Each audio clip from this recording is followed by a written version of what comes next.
life stories. Hey guys, tonight we slip into a world of whispers, smoke tents, and ruthless empires. You're not just watching history, you are history. A shadow, a whisper, a Mongol spy in the 1300s. Cold wind slices through the felt seams of your yurt as you kneel before your Khan. You've spent your whole life preparing for this moment, where a single misstep doesn't just mean failure, it means your name vanishes from every scroll, your tribe forgets you, and your bones bleach somewhere on the steppe. This isn't the kind of spy life with tuxedos and martinis. It's fermented mare's milk, coded poetry, and trusting a warhorse more than your fellow humans.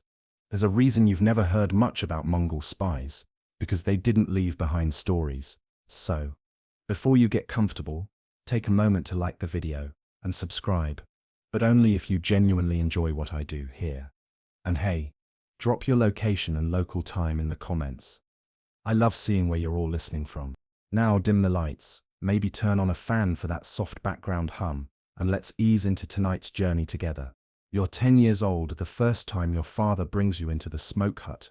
He doesn't say a word, just tosses a knife into your lap and points to the goat.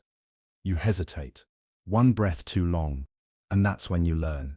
Hesitation is a spy's slowest death. Your tribe isn't one of the noble Bojigin.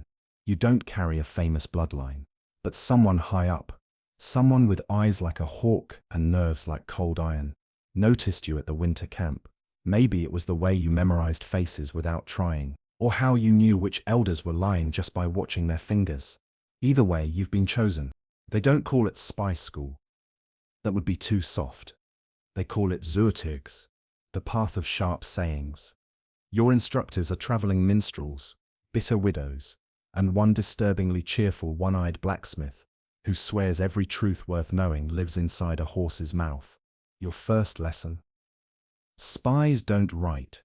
Not in the empire of the horse. Too risky. You memorize. You repeat.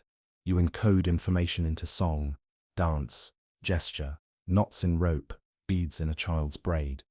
Writing is for court scribes. A spy's ink is silence, and your first oath. It's not to the Khan, it's to the wind. You kneel with a group of trembling initiates under a moonless sky, bare-chested despite the sting of early frost. A shaman paints your face with ashes and mutters that the wind hears all, speaks only to those who never break their word. You slit your palm, mix blood with fermented mare's milk, and drink. Welcome to adulthood. Fast forward 2 years, you're 13, and already you've helped frame a goat thief, delivered a secret code embedded in a merchant's saddlebag stitching, and memorized the entire clan history of the Olkanut tribe backwards. Your reward, not praise, not even a nod. Your instructor throws you off your horse mid-gallop to test if you land like a corpse or a cat. Hint, cats live longer. The empire in the 1300s isn't the same beast Genghis built. It's bigger and messier. After his death, the Mongols split into 4 khanates, like sharp glass from a shattered bow. You're trained to move between them all. Speak Shigatai Turkic with a Kashgar lilt. Imitate a Rus accent, flirt in Persian, curse in Tibetan, and most important, keep your Mongolian heart hidden beneath it all. One of the strangest drills they make you do involves bread. A round loaf is cut into 4, and each quarter carries a different scent. Clove, ash, mint, blood. You sniff, memorize, then report not just what you smelled, but what it meant. In Mongol intelligence, smells are often used to mark loyalty, rank, or warning. A certain resin burned in a campfire might mean there's a traitor nearby. Historians still argue whether Mongol spies used these olfactory codes in battle or just in espionage. But in your camp, the trainers take it deathly seriously. By age 16, you've passed the test of fire, knife, and silence. You're now considered more encarceled, a horse-black shadow. You wear no uniform, carry no emblem. But every tribe you enter, every city you pass through, your job is to not exist, except to the people who matter. Quirky tidbit. One of your spy mentors insists that if you sleep with a copper coin under your tongue, it helps prevent dream divination from enemy shamans. Does it work? Who knows? But you sleep with it anyway. Just in case. There's a downside to all this. You're invisible, even to your own people. If you die, no feast is held, no arrows are loosed in your name. That's part of the deal. You're a shadow, you serve the empire, and if you're caught, you disappear like dust into wind. But that's not something you think about yet. Because tonight, after years of tests, someone has finally handed you a real name, a target, and tomorrow, you ride. You ride out before dawn, long before the camels stir and the yurts smell of churned milk. The air is glass sharp, and the sky hasn't decided yet whether to be blue or stay black. You're not headed to war. Not officially. You're headed to listen. Your instructions are simple in theory. Enter a minor encampment, loyal to a rebellious descendant of Kublai Khan. Observe, remember, do not interfere, unless your silence becomes dangerous. You ride alone. You're dressed as a horse groom. Your tunic is stained, your belt deliberately frayed, your boots just tight enough to make your limp seem real. This identity has been built layer by layer, right down to a worn wooden comb tucked behind your ear, a signal to any Mongol spy network that you're on mission. Out here, intelligence isn't gathered with eavesdropping devices or magnifying glasses. It's collected in stories, songs, and the way a man holds his cup during a toast. Mongol spies are listeners first, mimics second, and ghosts third. You arrive by pretending to be exhausted. You let your horse sag, not because it's tired, but because you've trained it to look tired. The guards at the rebel camp wave you in with lazy eyes and calloused hands. You're just another low-born drifter in a sea of people who look like you, talk like you, and might still slit your throat if you scratch your nose the wrong way. You find work quickly, cleaning hooves and feeding hay. Horses, luckily, don't ask questions, but people do. That's when your real training kicks in. Your cover story is airtight.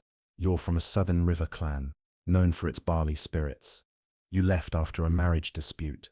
A safely boring lie. You're friendly enough to not seem suspicious, but always tired. Always just here for the coin. One night, you're invited to share fermented mare's milk with 3 herders. You join them beside the fire, and while they laugh about a warrior who couldn't ride straight after 3 bowls, you study everything. Who eats first? Who doesn't laugh? Who sharpens his knife even when no meat is left? And then comes the singing. Outsiders often don't realize how central music is to Mongol communication. You're trained to recognize dozens of folk tunes. Some of them are just that, tunes. But others carry messages.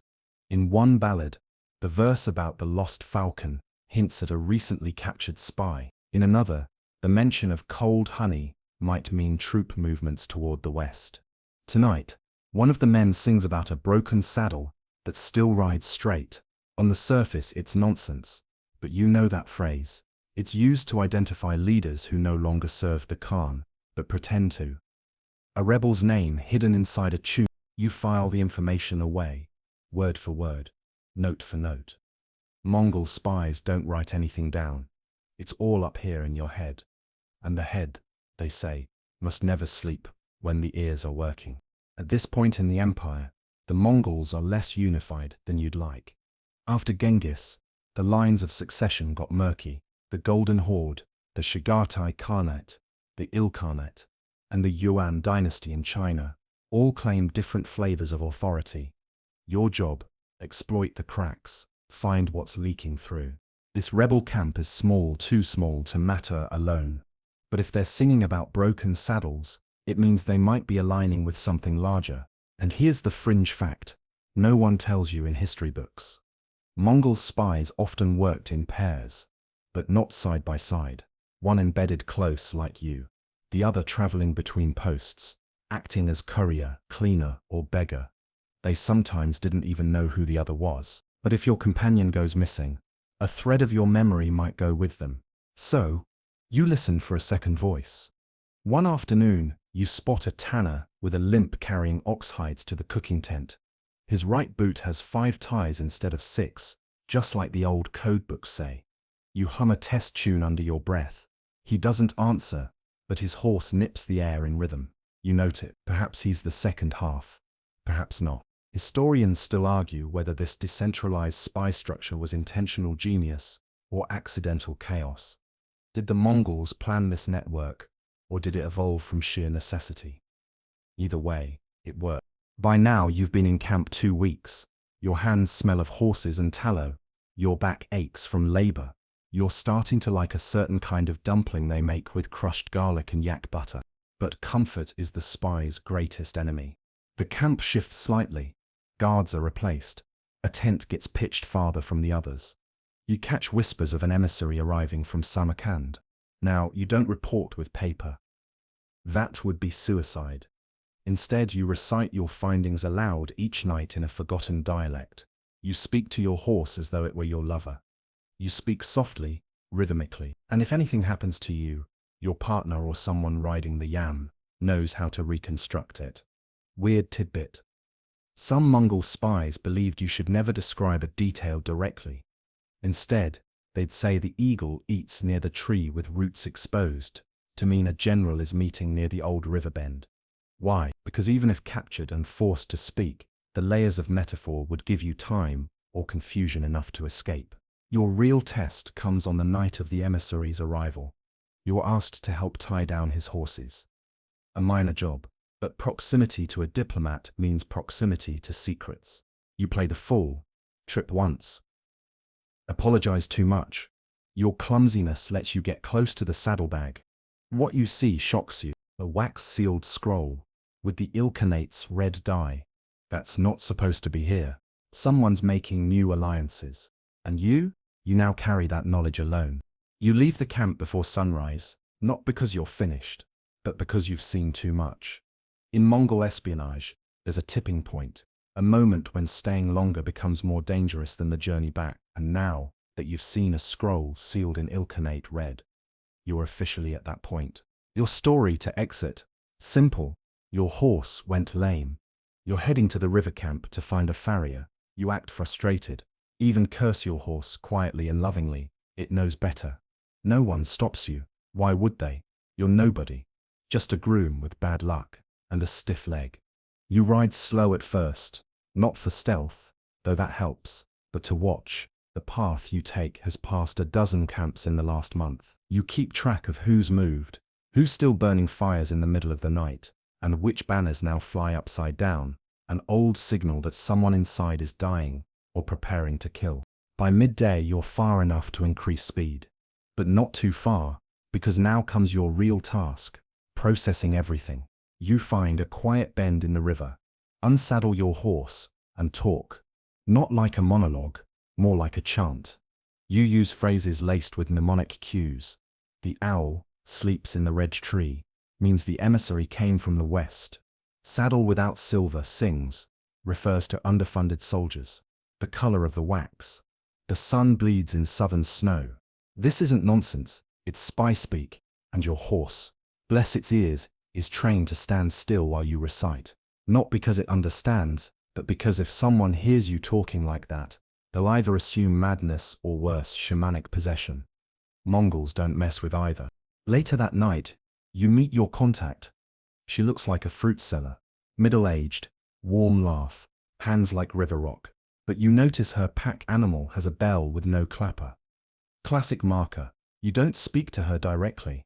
Instead, you lead your horse near hers, brush her saddle lightly, and slip a wax bead into her saddlebag. Inside that bead, a tightly rolled strand of silk with pressure-imprinted syllables.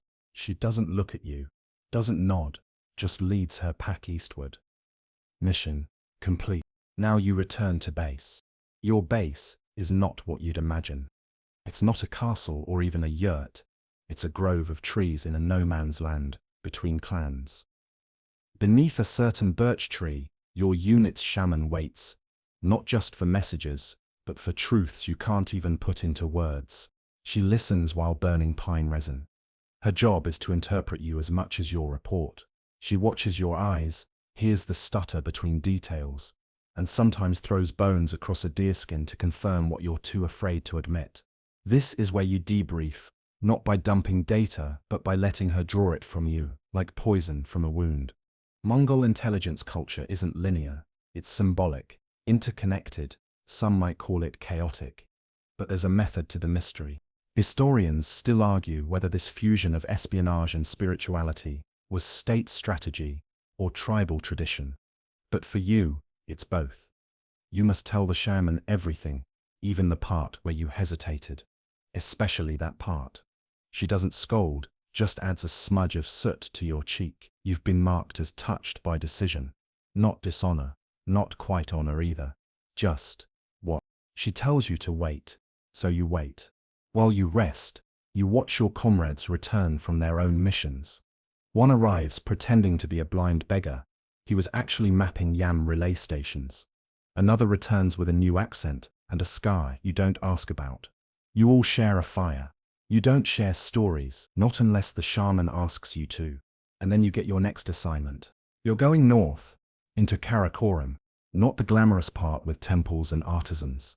You're heading to the court of a minor cousin of the Khan, a man who says he's loyal but has made one too many toasts to the old ways. You're not just going to watch, you're going to embed. And this time, your identity is officially unofficial. You'll be posing as a cultural envoy, someone who collects songs and clan histories to preserve the empire's traditions. It's a role Mongols respect deeply and fear just enough not to lie outright. Because those who know stories know power. Before you go, the shaman paints your teeth black with birch soot. It's cosmetic, but symbolic too. It shows that your mouth is closed to truth, unless the right person opens it. Weird fringe fact. Mongol spies sometimes coated their inner garments with thin lead leaf, not for armor, but to stop spirit readers from tracking their auras. You're wearing a vest lined with it now. It itches like madness, but you're not taking chances. On the ride north, your contact is a mute flute player, or so he pretends. Every time he plays a certain note, you repeat your last 3 observations. He's not testing you, he's reinforcing your memory. Repetition cements survival. Karakoram rises like a ribcage from the earth. Stone walls patched with bones, banners from every edge of the former empire. Merchants, monks, spies like you, pretending to be monks, and soldiers pretending not to be spies. You take your place in the cousin's court. Smile, bow, praise the Khan, sip tea that tastes faintly of mold and cloves, and you begin to listen, not just with your ears, with your teeth, your fingertips, the back of your neck. Because being a Mongol spy isn't about catching a word, it's about catching the word not said. You don't sleep much in Karakoram.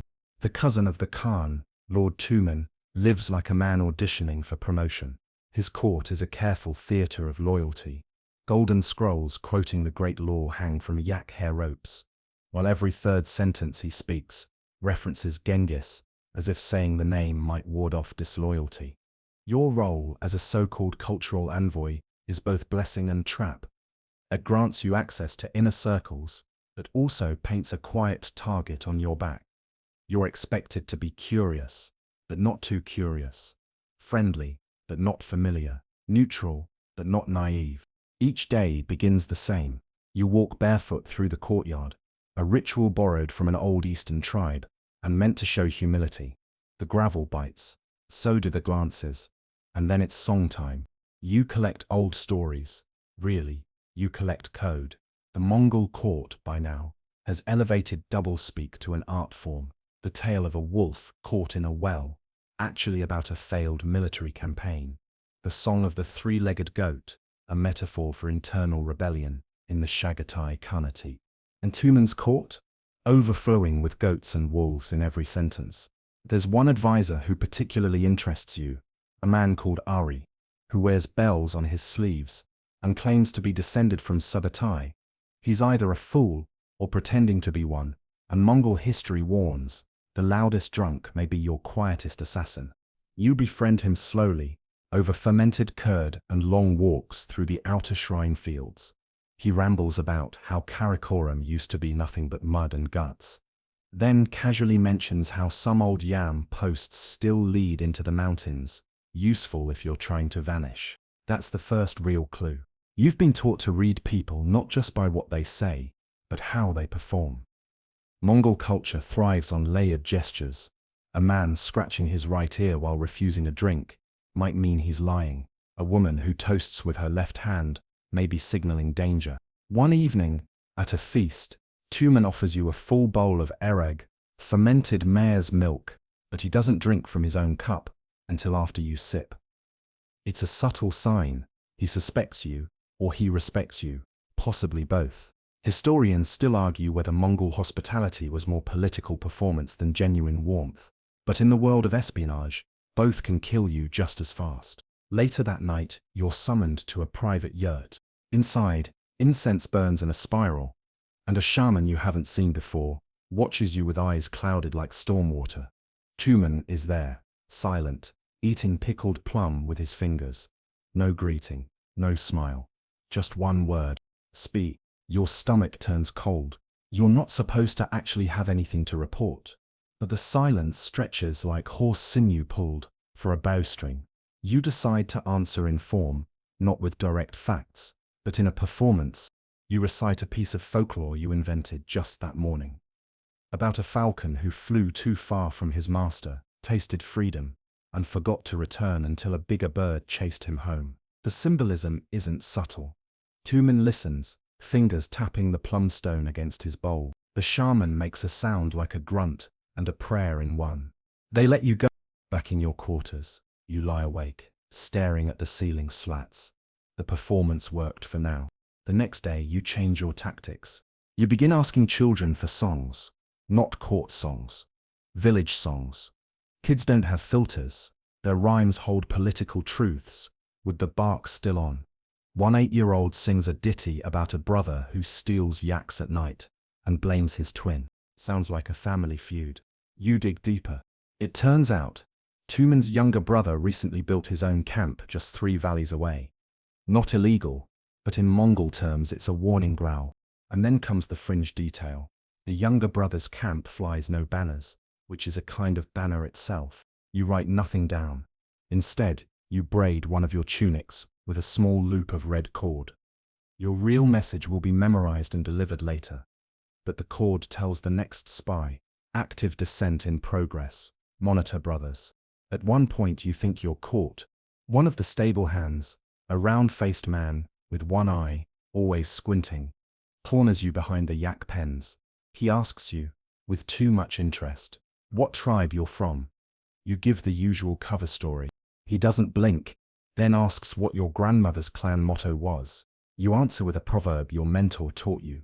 Something neutral, vague. The tree grows crooked when the wind is loyal. He squints harder, and then laughs. That's what my uncle used to say. He died in a bet over camel hair. It's a release, not a reprieve. You don't know if he was testing you or just being strange. Either way, you start sleeping with your knife under your tongue. Quirky tip. Mongol spies sometimes coated their earlobes in animal fat during missions. Why? To confuse dogs and shamans. Both allegedly could smell fear on bare skin. Your time in Tumen's court ends not with fireworks, but with a funeral. A senior advisor falls from his horse, accidentally, supposedly. But the death brings out rituals that you, as a cultural envoy, are expected to attend, including the ancient Komi throat-singing lament performed by 3 generations of men. And in that low, droning sound, you hear something strange. The song modulates in an unnatural pattern. Not just music, not just grief. You recognize it, a message, a rhythmic code embedded in pitch. You hum the reply 2 nights later during prayer. If you're right, another agent is inside the court already. If you're wrong, well, you may not wake up long enough to care. 3 days pass before you hear anything. Then one morning, just before the courtyard fires are lit, you find a feather. Not just any feather, a black crane feather, tucked into the thong of your left sandal, the side no servant ever touches. You know what it means. A signal. Someone's heard your song. Someone is nearby. You don't react. Not outwardly. Mongol spies aren't trained to leap into action. You slow down, breathe shallower, blend harder. If someone else is active in this court, you need to observe them without alerting anyone else, because now, your mission has shifted from gathering stories to surviving the truth. The next step is riskier. You begin a small ritual in plain sight. Every evening, while cleaning your robe, you tie a knot on your sash string.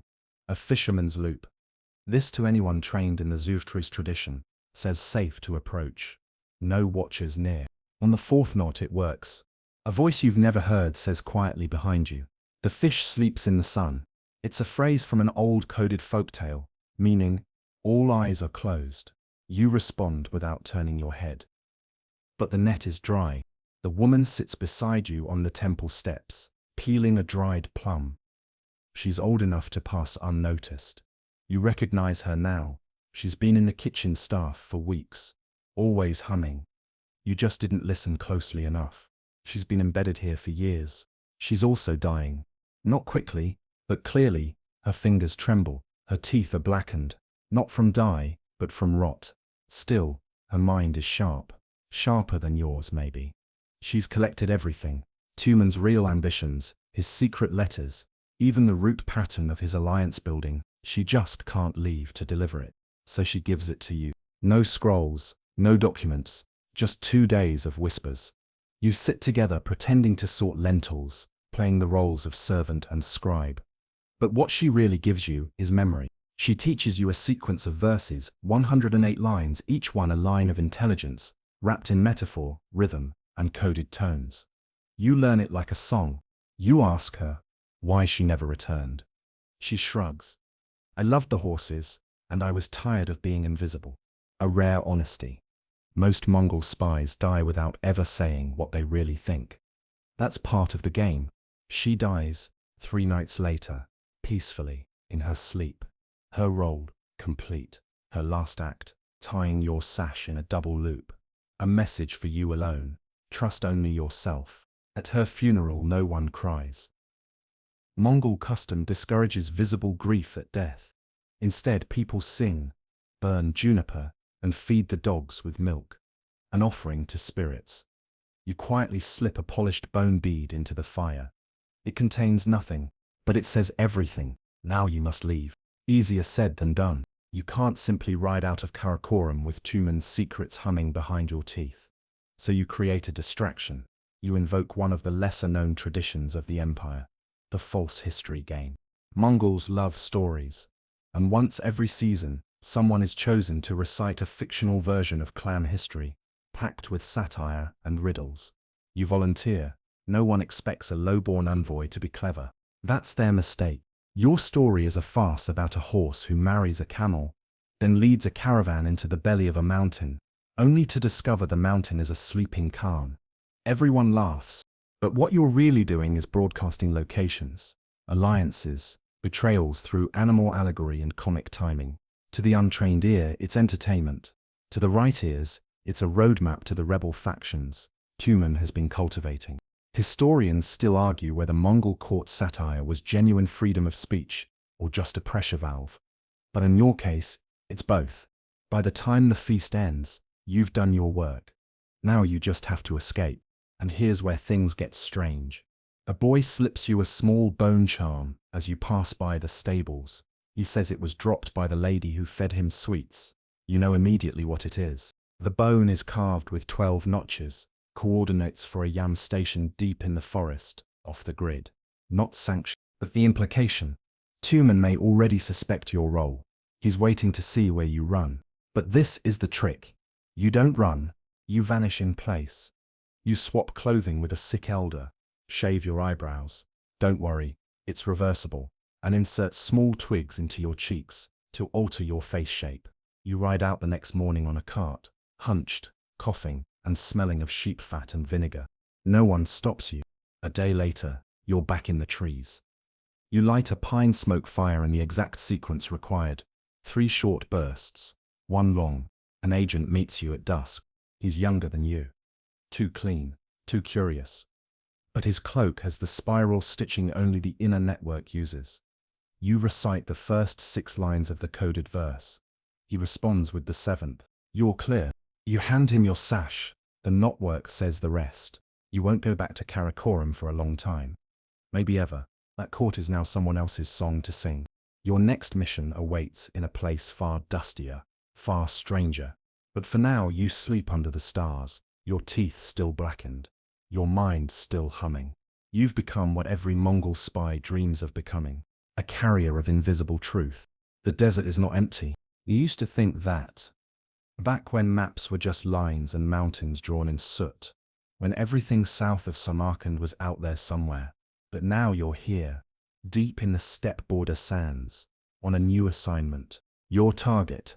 A message, hidden inside the most sacred object a nomad owns, his saddle. You're no longer just watching people, you're watching things, objects, traditions, rituals, because in Mongol culture, every item tells a story, especially those touched daily by hands that belong to warriors, nobles, or traitors. You travel under the name Olgi, attack maker's son, from the far west. Your face is weathered with dust, your hair plaited loosely to show modesty, and your feet wrapped in cloth soaked with ash. An old trick to fool dogs and desert spirits alike. The man you're assigned to watch is an ill-connate courier named Kulan. He looks like a bard, but walks like a soldier. Laughs too easily. Sleeps with both boots on. Suspicious? Maybe. But more than that, he guards his saddle like it's his god. That's where the message is. Not written on it. In it. Sewn into the underleather, between the frame and the felt. You don't know who wrote it, or what it says. You only know that retrieving it without being noticed will change the course of two empires. No pressure. Kulan travels light, as most couriers do, hopping from yam station to yam station with the swiftness of a raven. You follow him, pretending to be a spare horse handler, part of the support crew. No one questions your presence. You stay quiet, busy, invisible. At night, when campfires flicker low and men snore in staggered rhythm, you observe his saddle, like a thief eyeing a locked temple. You never touch it, not yet. Touching another man's saddle without permission is as taboo as stealing his name. Instead, you listen. Mongol spies are trained to read movement the way others read books. When Kulan sits, does he shift, favor one side, adjust the girth strap twice instead of once? You count, record, rehearse. You're building a map of habit, looking for the crack in his ritual, where your fingers might slip in undetected. But then something changes. At a yam station outside Haratet, Kulan stops suddenly, lingers longer than usual. Spends an entire afternoon drinking tea with the local station master, a man with one eye and a scar shaped like a crescent. You sense the tension. Something's being passed. Not physically, not visibly, but the atmosphere curdles. You risk a glance at the saddle, while Kulan bathes. It's booby-trapped. A needle tied with horsehair is rigged under the flap, poison-tipped most likely. One prick, and you'd be gone before your next breath. Historians still argue whether Mongol agents regularly rigged their gear this way, or if it was a tactic reserved for high-level couriers. Either way, you're dealing with someone elite, so you change your approach. Instead of taking the message from the saddle, you copy it. That night, while everyone feasts on lamb and onions, you sing, not loudly, just to your horse. A nonsense tune, but each note corresponds to a movement, a knot, a weight. You're building a replica of the saddle in your mind, stitched in music. Quirky tidbit: some Mongol spies had perfect pitch, trained not for music, but for mimicry. They could imitate a man's speech, the cry of a hawk, or even the rhythm of galloping hooves. Useful for sending false signals during a chase. The next morning, you find your moment. Kulan steps away to relieve himself. 10 seconds. You move like smoke. Lift the saddle. Press a soft beeswax ball beneath the frame, imprinting its pressure pattern. Return it before the dust even settles. No one notices. At least, not yet. But something in you shifts. You realize how fragile your life really is. One mistake, and not only would you die, but no one would ever know what you died for. That's the Mongol spy's curse. Eternal anonymity. Back at the next yam station, you meet your contact. He's disguised as a saddle maker's apprentice. Young, bored-looking, but with hands too steady for his story. You give him the wax ball. He doesn't thank you, just places it in a pouch and starts boiling water, as if you hadn't just risked your life to copy an empire-changing secret. That's how the network works. No praise, no medals, just the next task.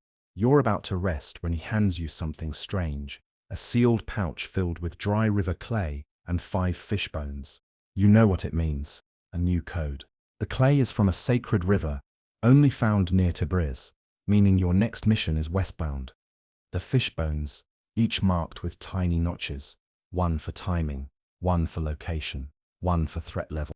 The other two, you don't know, not yet. Mongol intelligence isn't linear. It's shaped like a spiral, like smoke, like the way a hawk circles before it dives. Sometimes you don't understand a task until you've completed it. Other times you don't understand it even then. You mount up, following the Yam road west. Behind you, Kulan rides east, never knowing how close you came. Ahead of you, something waits, maybe another saddle, maybe a war. But for now, you ride. You arrive in Tabriz under a storm, not rain. Though the clouds spit now and then. No, this storm is human. Too many faces in too many places. Persian traders with eyes like sharpened glass, Arab scholars arguing beneath archways, Mongol soldiers drinking pomegranate wine, with men they would have killed 10 years ago. You blend in, but barely. Tabriz is a city of masks. One face for the empire, another for the faith, a third for the market. You walk in wearing none of your own. Your cover this time is souk, a caravan guard, recovering from a leg wound. You fake a limp with an old sandal trick, just tight enough to irritate the knee, but not actually cripple you. Mongol spies never let the body lie too far from the truth. You're here for information buried inside ceremony. A political marriage between a minor Mongol prince and a Persian noblewoman. On the surface, a lovely union. Underneath, an alliance whispered in blood and silver. Someone wants to make sure the messages passed during this wedding don't leave the city. That someone isn't you. You're the thief in the middle, trying to take what's not being said and carry it back east, before it vanishes behind perfumed curtains and powdered smiles. You're Tool, a wedding song, specifically, the Song of Nine Blessings, performed during the bridal procession. It's a centuries-old melody, supposedly just symbolic, but you've been told by a source you trust and fear that this version carries a cipher. One line out of the 9 isn't right. That's your job, find the false blessing. Mongol spies are trained to memorize variants of ceremonial songs by heart. You've rehearsed the traditional lyrics for days now, but this version has been twisted, rearranged by someone clever and someone dangerous. You attend the pre-wedding feast, posing as an extra guard. No one notices you. That's the idea. You're the shadow behind the lantern. The man who refills cups and watches hands, not mouths. And yet you do catch something. A priest sings a verse too early and a musician flinches, just slightly, not enough to cause alarm, but enough to confirm that someone here is trying to send a signal. The altered verse contains names hidden in metaphor. The wind from the north cradles the southern flame. That's not poetic, that's directional. Your next move is riskier. You sneak into the musician's quarters at dawn, carefully, no footprints. You know how to walk like a shadow by now. You find a scroll case tucked under the bedding, nothing inside, but the lid is etched with scratches. Not random, you run your fingers along them. Mongol codes often use scratch counts instead of ink. This one spells a route, Tabriz, Temurga, Sultaniye.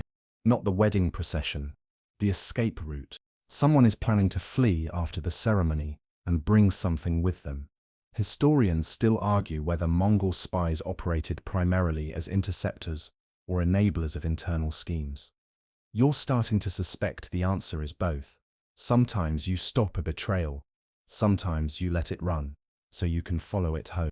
The wedding proceeds at sunset. You take your place in the back of the procession, surrounded by musicians, servants, and decoy brides. Mongol weddings in Persia are grand, but confusing on purpose. Layers of dancers, riders, even trained hawks flying in timed patterns, all meant to impress and disorient. And then the song begins. It's beautiful.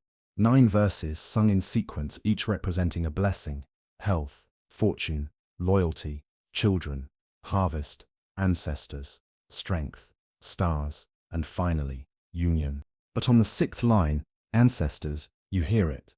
A single added syllable, soft, but it changes the meaning.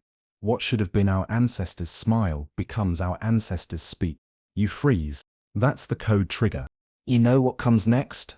Someone, somewhere in the crowd, is watching for that line and acting on it.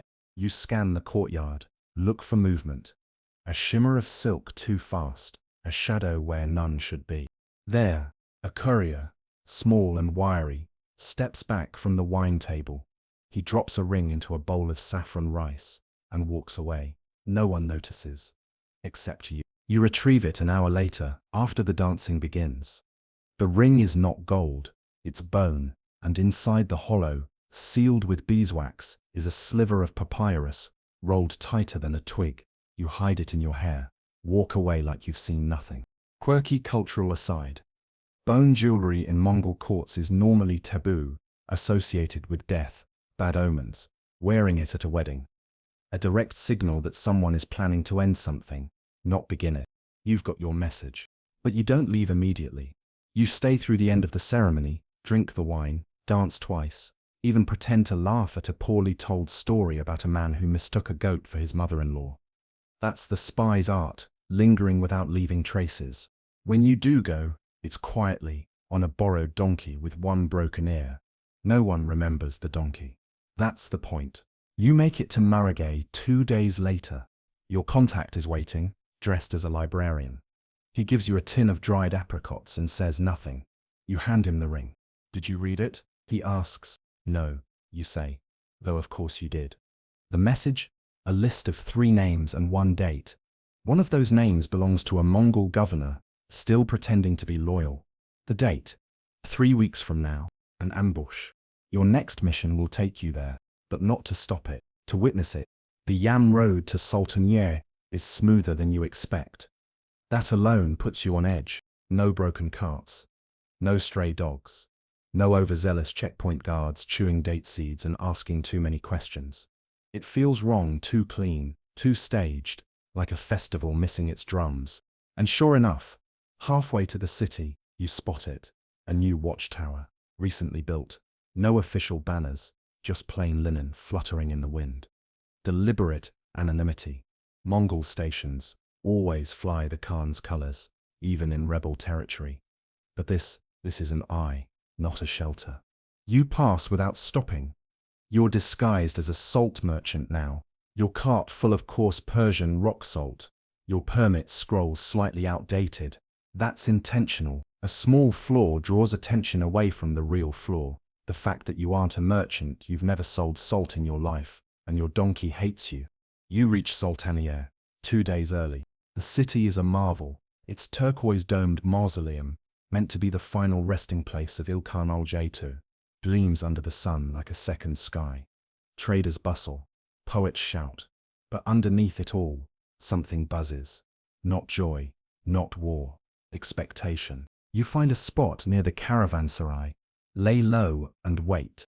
Your mission, as vague as it is vital, confirm the ambush hinted at in the ring scroll. 3 names, 1 date. You memorized it all. The governor, Badur, the target, an envoy from the Chagatai Khanate, and the betrayer, still unclear. Possibly both. Your best bet? The Yam station. Sultaniye's relay post is embedded in a bathhouse. That's not uncommon. The Mongol network, often disguised posts in social hubs, places people undress, speak freely, and can't easily carry weapons. You enter as a weary traveler, pay your coin, sit in the steam, and listen. Conversations here are never what they seem. The man humming beside you is actually tapping a code on his knee. The boy refilling towels is watching foot placement, recording who enters and where they step. And you? You lean back, close your eyes, and pretend not to care. That's when you hear it. Leaves at dawn. No guards. Badur said it's better this way. You don't turn. You don't need to. The voice is too calm. Too bored. Too rehearsed. That's the sign of someone trying not to be a messenger and failing. You memorize the speaker's pitch, rhythm, and language. A blend of Mongolian and Persian, with a hint of Eastern Turkish. A Yam runner, probably. Someone who knows the system and thinks he's above suspicion. Historians still argue whether the Mongol Yam network was more postal service or spy ring. You've long known the answer. Both. The real breakthrough comes later that night. You're outside the walls, watching dust rise near the stables when you notice a mare with dyed hooves, an old code. Hoof dye is a non-verbal signal, used only by high-level couriers. Each color indicating a message type: black, with green tips. Urgent troop movement. Red with silver specks, ambush in motion. This one? Blue-gray streaks. You freeze. That's the rarest kind. Executive verified. Someone isn't just planning an ambush, they're authorized to eliminate their own, if the situation goes sideways. Your stomach tightens. This isn't just internal treachery, it's sanctioned betrayal. Now you need to locate Badur. He's not a man who holds audiences, he prefers private meals, quiet hunting trips, and informal discussions held with no more than 3 people and 2 knives. So you become his shadow's shadow. You spend 2 days doing nothing but watching who watches him. Because in Mongol politics, the most loyal man to a governor is the one trying to kill him. Loyalty, after all, is a performance here, and every performance has a script.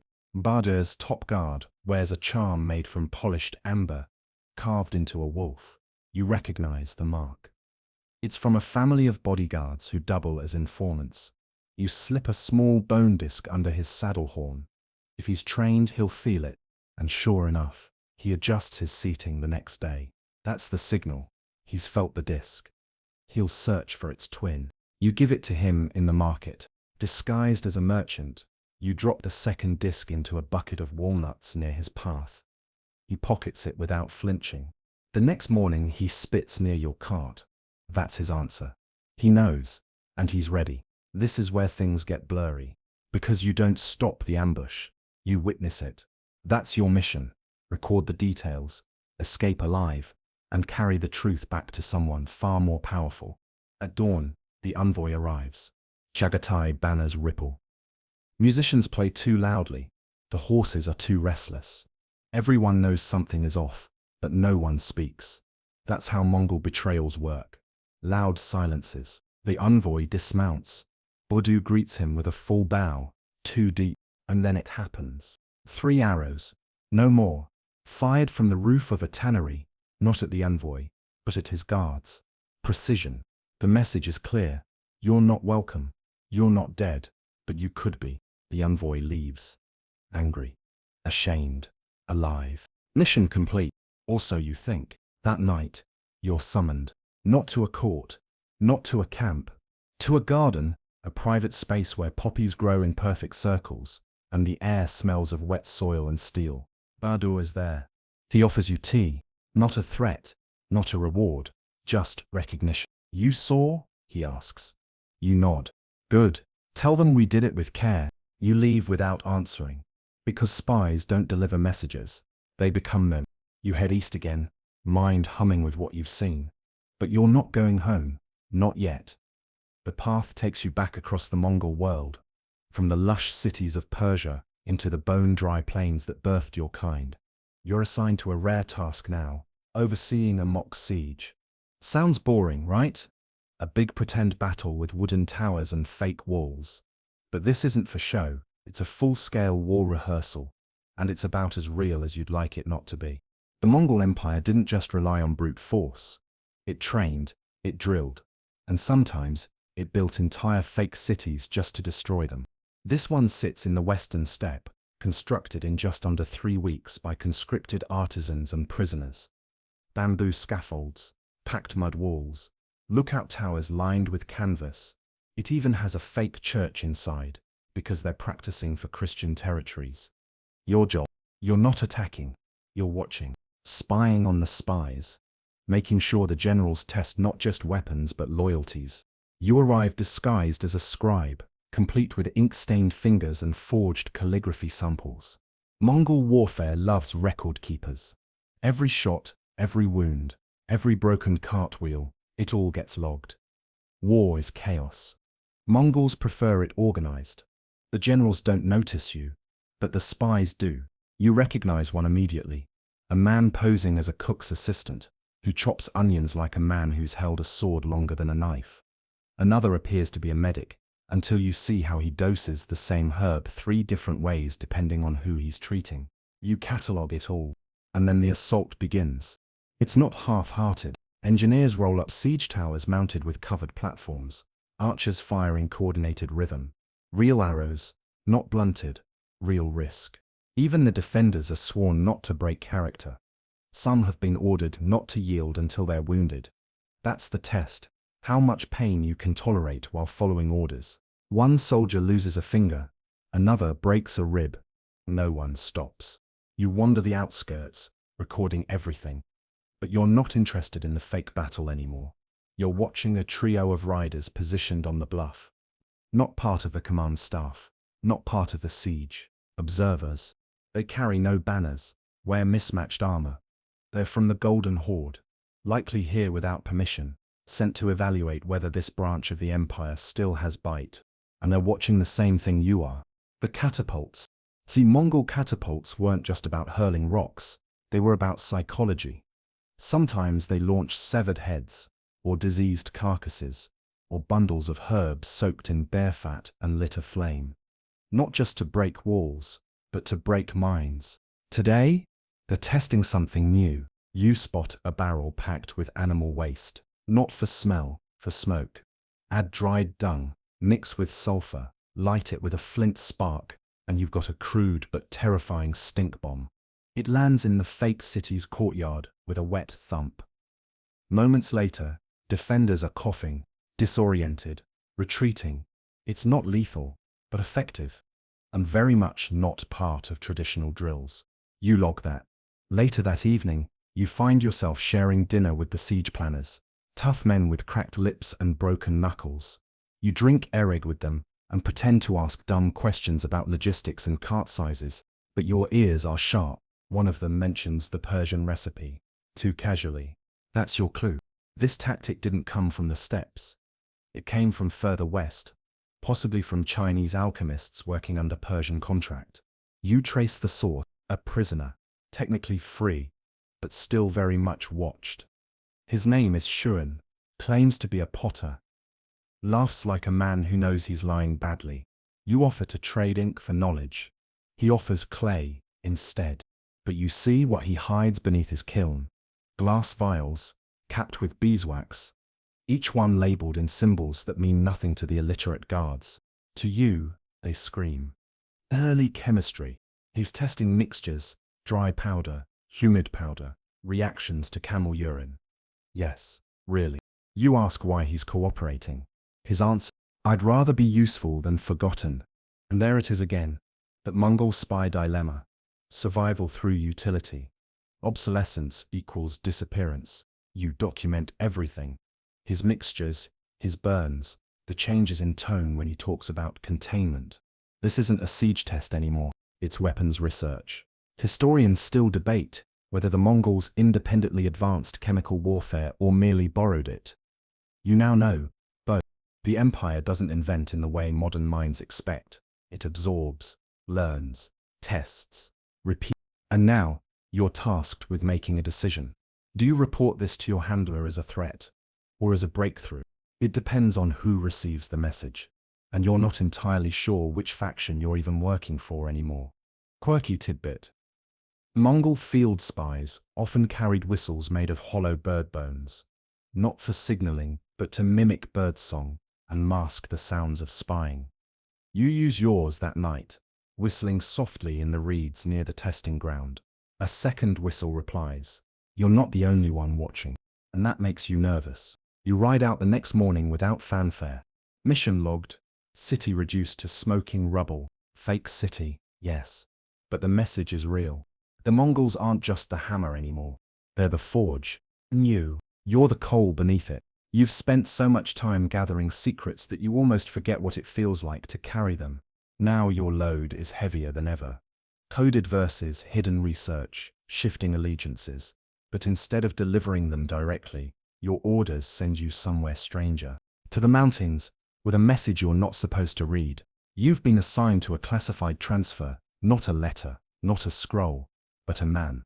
Specifically, a captured Persian engineer, with a mind sharper than most blades, and an attitude that makes even the most patient guards grind their teeth.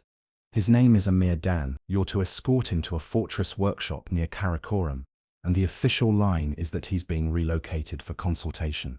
The unofficial truth: you're transporting a weapon, not the engineer himself, though his brain is a weapon, but what he knows, what he's seen, the formulas and diagrams etched into his memory, taught by scholars in Baghdad and half-forgotten temples in Khotan. You ride with him for 6 days. At first he won't speak, just grunts, sneers, eats only boiled barley and stares at clouds like he's planning their assassination. But slowly, something shifts. He asks about your horse, then your saddle, then Mongol poetry, and that's when you realize he's testing you, feeling out the edges of your ignorance to determine what you already know and what you shouldn't. You pretend to be a low-level courier, fumble your answers, complain about saddle sores and bad stew. He buys it, or pretends to. On the 4th night he says, "Do you know what happens when saltpeter is kept too dry?" You shake your head. He smiles. It explodes. Cool. Thanks for the nightmare fuel, Amir. You make camp near a river carved through ancient rock. It's a quiet place, but not empty. A local herder passes with goats. You nod. He nods. Normal. Except he's wearing 2 left boots, which is not a fashion statement, it's a warning. The spy network is active here, and watching you. You're not surprised. This delivery is too important to go unwatched. But the boots mean more. They mean distrust. Someone up the chain thinks Amir might not make it, or maybe you won't. So now you have 2 jobs. Deliver the engineer, and not die trying. Amir grows talkative the closer you get to the fortress. He talks about water clocks powered by animal breath, magnifying glasses made from ice, and bombs packed with scorpion oil. You're 40% sure that one's a joke, but only 40%. He doesn't talk about who he used to work for, which tells you exactly who he worked for: someone powerful and recently out of favor. Historians still argue whether the Mongols truly respected science or merely used it when convenient. But you've seen it with your own eyes. Engineers are treated like priests, as long as they perform. On the 7th day, you reach the fortress. Built into a cliffside, its outer walls are disguised as rockfall. The guards are dressed like shepherds. The dogs look like strays. Every layer of the place is designed to scream nothing important here, while hiding what might be the most dangerous mines in the empire. Inside, it's quiet. Too quiet. No firelight, no laughter, just whispers. You deliver Amir to a bald man who never gives his name. He wears crimson robes under a fur coat, and you can smell mercury on him, not perfume, residue. This is a man who handles dangerous substances with his bare hands. He dismisses you, tells you the mission is complete. But before you leave, you slip into the lower levels, not out of rebellion, out of instinct. And what you find changes everything. In a locked room, behind a curtain, you find a map, hand-drawn, detailed, inked in blood. It shows yam stations, fortress sites, and river bends marked with strange symbols, spiral sunbursts, half-moons, and animal claws. Not military routes, not trade paths. You realize what you're looking at. It's a test map, a projection, for weapon deployment. Quirky detail: the Mongols sometimes named operations after animals. A map marked with a crane meant scatter and distract. A tiger meant cut from within. This map, covered in foxes, and that means deception. Large-scale, multi-level, empire-wide deception. You hear a cough behind you. The man in crimson robes. He doesn't yell. It just says, "Do not remember what you saw, but you will. You always do." On your way out, Amir says one thing: you should have read the wind instead of the dirt. You're not sure what it means, but you write it down, not on paper, on your thigh, with a dull bone needle and fermented ink. Mongol spies sometimes tattoo key phrases in hidden ink. The ink fades after weeks, but your memory won't. As you leave the fortress, a crow flies overhead. Not rare, except this one has a ribbon tied to its foot. You whistle once, twice. The bird doesn't flinch. It's not just a crow, it's a message relay. You left Karakoram thinking you were a whisper in the dark. Now you realize you're one of the few who know just how deep the silence goes, and that the real war hasn't started yet. You ride north into the shadow of the Altai Mountains. Colder now, quieter. The silence clings to your clothes like dust. After what you saw in the fortress maps of false trails, animal-coded campaigns, and a man whose breath reeked of mercury, you thought you might be done with secrets for a while. But no, you're headed into the web now. Into the YAM. At first glance, the YAM system is a postal network. Horses, relays, rest stops with warm fires and boiled mutton. Couriers ride in shifts so fast it makes rivers seem lazy. The Mongols claim you can send a message 200 miles in a day, sometimes faster, if you're important enough. But you're not riding for delivery. You're infiltrating. The YAM is more than a message chain. It's a surveillance lattice. Every station master, every stable hand, every bowl of soup poured along the road is a potential pair of eyes. Most messages aren't intercepted by accident. They're read, copied, and resealed by people who know exactly how to manipulate wax, heat, and timing. Mongol spies aren't watching from rooftops. They're passing your message to the next rider after reading it first. You arrive at Station 43, a non-standard designation, which is already suspicious. Most YAM stations go by clan name or terrain marker. Hawk Steppe, 3 River Crossing, White Yurt. But this one, just a number. Cold, bureaucratic. You pose as an auxiliary inspector. Fake badge, official stamp copied from a previous mission. It holds up. The station master greets you with the usual mix of deference and weariness. He's a thin man, reed-like, with fingers too smooth for someone who allegedly handles horses. You begin your routine check. Ask to see saddle logs, feed records, water rations, all standard. And then you ask for the message seals. That's when things go quiet.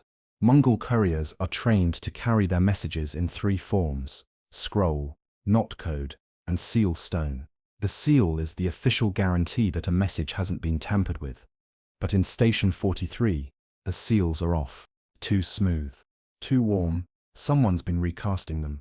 It's subtle, only a trained eye would notice. But you do, because you've done it yourself.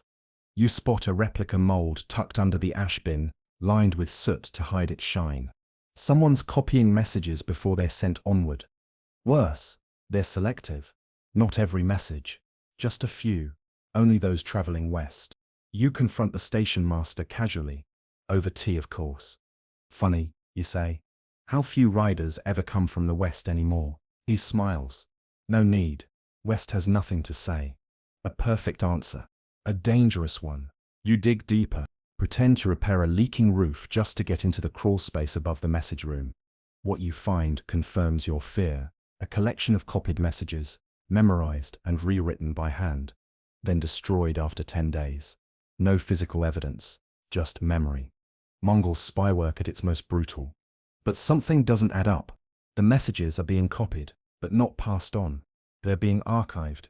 Someone is building a private library of intercepted communications. Not for the Khan, not for the YAM system, for someone else. And then you find the ledger, hidden behind a false plank. Inside a grain jar. It's written in code, of course, symbolic, like all the best ones. But you break it. The copied messages aren't just stored, they're analyzed. Graded, categorized by tone. Not just content. Whether the sender was afraid, whether the recipient was respected. Someone here isn't just stealing secrets, they're profiling minds. That night you hear a new rider arrive. Young, nervous, with a courier's pouch stained at the edges. Blood, maybe, or wine. You listen through the vent, hear the station master take the pouch, offer the rider. Nothing, not even a fire. A minute later, the sound of footsteps. Then silent. You wait. When the rider leaves, he's different. Too calm. You check the pouch after they're gone. New seal. Clean scroll. But it smells of wax, not parchment. Someone switched it. You realize now. The rider is a decoy. A bait test. A way to trace who's investigating the leak. That means you're now being watched. You don't panic. You light a fire. Sing a lullaby your mother never taught you, and leave a decoy scroll of your own. Inside it, A falsified report about an attack planned on a non-existent temple, signed with a meaningless name, Altan Crow. Then you leave. 2 days later, that false message reaches a yam station further west and is acted upon. You learn this from another contact, an herbalist who trades smoke root for salt. He tells you, laughing behind his hand, that a caravan of guards stormed an empty village, looking for Altan Crow. Your trap worked. Now you know 2 things. 1. Someone is weaponizing the yam, not just watching it but using it to bait, manipulate, and expose. 2. They don't know who you are yet, but they will. So you ride harder this time, because this road isn't safe anymore. The couriers are not all loyal, and the fastest messages aren't always the ones that survive. You've ridden far enough east now that the land begins to change beneath your horse's hooves. The soil turns chalky. The wind carries dust instead of grass. You reach the foothills of the Kungai Mountains, where the Great Khan's law still holds strong, but the terrain makes men believe otherwise. The next yam station looks like any other, squat, square, surrounded by worn fences and horse droppings. Smoke rises in polite curls from the chimney. Inside, a pot of mutton stew simmers and the guard dogs barely lift their heads as you pass. But within 10 minutes of arriving, someone loses a hand. Theft. A rider, new, bold, stupid, tries to pocket a silver bead from the supply pouch. He's caught, doesn't deny it, doesn't beg, just stands there while the station master steps forward with a curved blade. No speech, no trial, no drama, just a single clean chop. The hand hits the floor with a sound like wet cloth. The rider collapses. The others don't even flinch. Welcome to Mongol law. You've read about it, heard stories, even used its severity as a weapon. But seeing it up close, sudden, precise, unquestioned, it stays with you. Justice here isn't slow, it's a reflex. You ask the station master about the punishment. He shrugs. He'll still ride, just less gracefully. A joke, but not really. Mongol law, called yasa, is built on speed and fear. Theft is death or mutilation. False witnesses, death. Disobedience to a superior, death. Lying, worse than death. Because it pollutes the air, offends the sky spirits, and unbalances the world. You, of course, lie for a living. You keep your mouth shut. That night, the other riders drink and pretend not to remember the hand. Someone plays a bowed fiddle. Someone else burns a circle of hair as an offering to the wind. You watch, always watching. A strange thing happens around the fire. One of the guards, clearly drunk, starts telling a story about a fox that taught a tiger to read. Everyone laughs. But the station master doesn't. He tilts his head, sets down his bowl, and says nothing. You recognize the parable. It's a metaphor from the southern tribes. One used as a challenge, a way of saying, I know what you are and I see your trick. The station master just got called out. The next morning, the drunk guard is gone. No one speaks of it. You ask one of the cooks, softly, where he went. She only shakes her head and says, he must have chased a tiger. That's Mongol for he's not coming back. You're starting to understand that law here isn't just about rules. It's about the maintenance of balance. If you disrupt the natural flow, steal, cheat, lie, you must be removed. Not out of cruelty, out of cosmic necessity. Historians still debate whether yasa was ever a written code or just a flexible guideline. But to you it's very real and very final. You've used it yourself. 2 missions ago, you exposed a merchant in Bukhara who was relaying enemy positions to a rebel warband. You didn't confront him. You simply passed his name, tribe, and market stall to the local yam post. 3 days later, his stall was empty. His name erased from his family's record. It's not personal. It's the law. Quirky cultural detail. If someone dies under suspicion but without conviction, Mongol custom says you must hang a strip of cloth outside their home for 3 moons. If it's untouched by crows, they're considered innocent in the afterlife. If birds tear it, the spirits found them guilty. You've seen crows do strange things. At this particular station, you stay 3 days. Not because you want to, but because something is happening. Messages stop arriving. The usual flow of scrolls, seals, and riders just halts. The station master claims it's weather, but the skies are clear. You sneak into the dispatch room at night. All the scrolls are still there. Unsent, unread, unbroken. No wax seals disturbed. No courier logs updated. Just messages sitting silently waiting for delivery that never comes. This isn't weather. It's a lockdown. Someone up the chain has ordered a pause. Why? Theories swirl. A rebellion in the south. A failed alliance. Or maybe a purging of the yam itself. You start to feel it in your bones. This place, this network, is no longer just a delivery system. It's a weapon waiting to be fired. And you're inside the barrel. On your last night there, the station master invites you for tea. Alone. No guards. No dogs. The tent is lit with a single oil lamp. He doesn't accuse you. Doesn't threaten you. Just asks, when the eagle eats the snake, is it justice or hunger? You answer with a riddle of your own. If the snake chose to be seen, perhaps both. He nods. Offers you a second cup.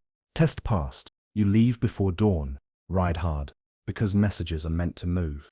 And if you stay too long, you become one. You don't choose your next assignment. It arrives the way all truly dangerous tasks do. Wrapped in silence, passed by a messenger who won't meet your eye, sealed with wax that smells faintly of burnt feathers. That's the signal.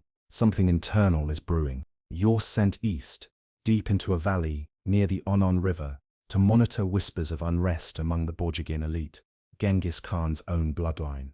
The idea that anyone from his lineage would even consider rebellion is unthinkable. And yet, you've been summoned to think it. Your target isn't a warlord, not yet. He's a minor cousin of the Khan, a man named Kassar Temur, known more for poetry than politics, soft-spoken, generous with horses, big on ceremonial wine toasts and long meandering stories, the kind of man no one notices, until he suddenly has too many friends and too few questions asked. You arrive in his camp, dressed as a scroll cleaner. Yes, that's a real job. Mongol archives don't just collect dust, they attract spirits according to tradition. So someone has to maintain the purity of the documents. That's you now, a ghost janitor.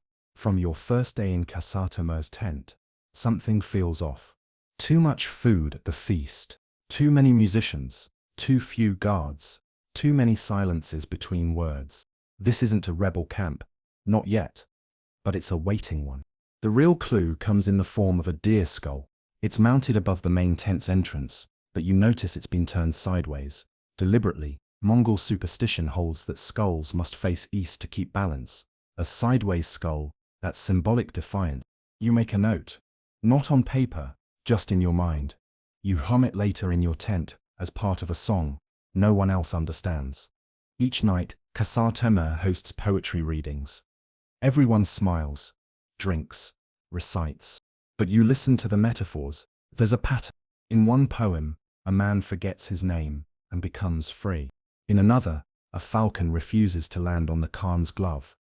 In another, a tree grows upside down and still bears fruit. These aren't metaphors, they're plans. You cross paths with a young noblewoman, Chagan, who tends the tent's fire and sings lullabies no one requests. Her hands move too smoothly. Her earrings are mismatched. Another signal. You test her. Offer her a scroll with wrong calligraphy. She doesn't blink, then replies. Ink smears like lies on a warm day. A coded proverb. She's in the network, but not yours. You watch her closely.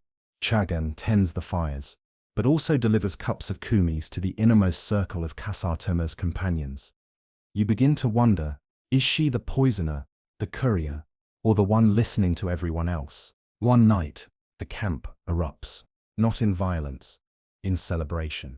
Kassar Temur announces a cleansing ceremony. Fire pits are lit, hair is burned.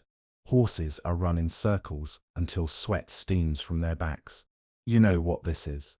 It's not a cleansing, it's a loyalty test, and you're not on the list. You're sent with the outer camp helpers to prepare dumplings. That's your chance. While others chant and dance, you slip into the private yurt. You find the message box. Not locked, not trapped, because the real defense is superstition. No one but Khazar Temur is allowed to touch it. You open it anyway. Inside are scraps of silk, each embroidered with animal symbols. No words, just creatures. A stag, a wolf, a bat, a tiger. You recognize them. Their family marks, tribal banners from various Borjigin descendants. Together, they form a circle of alliance. Someone is building a coalition. Quietly, symbolically, that's your confirmation. You retreat, cover your tracks. That night, Chagayan doesn't sing. She walks past your tent and taps the pole twice, then disappears. Message received. You're exposed. You don't run. Not immediately. That's what they'd expect. You wait until morning, when the horses are being rotated, when the guards are groggy, when the cook's boy trips over the soup ladle, and you walk out. Ride low. No yam station this time. You pass a message through smoke, a special pine mixture, burned in intervals. The clouds drift east. A scout will see them. Your report is encoded in the burn ribbon. Historians still argue whether Mongol rebellion signals were ever that subtle. Smoke codes, horse gait rhythms, coughs timed to thunder. But you live and breathe them. You don't wait for a reply, because there isn't one coming. You've done your job. A list of names will now reach someone who can act. Not to stop the rebellion, but to watch it grow. Because sometimes, letting dissent rise reveals more than crushing it ever could. And you'll be reassigned.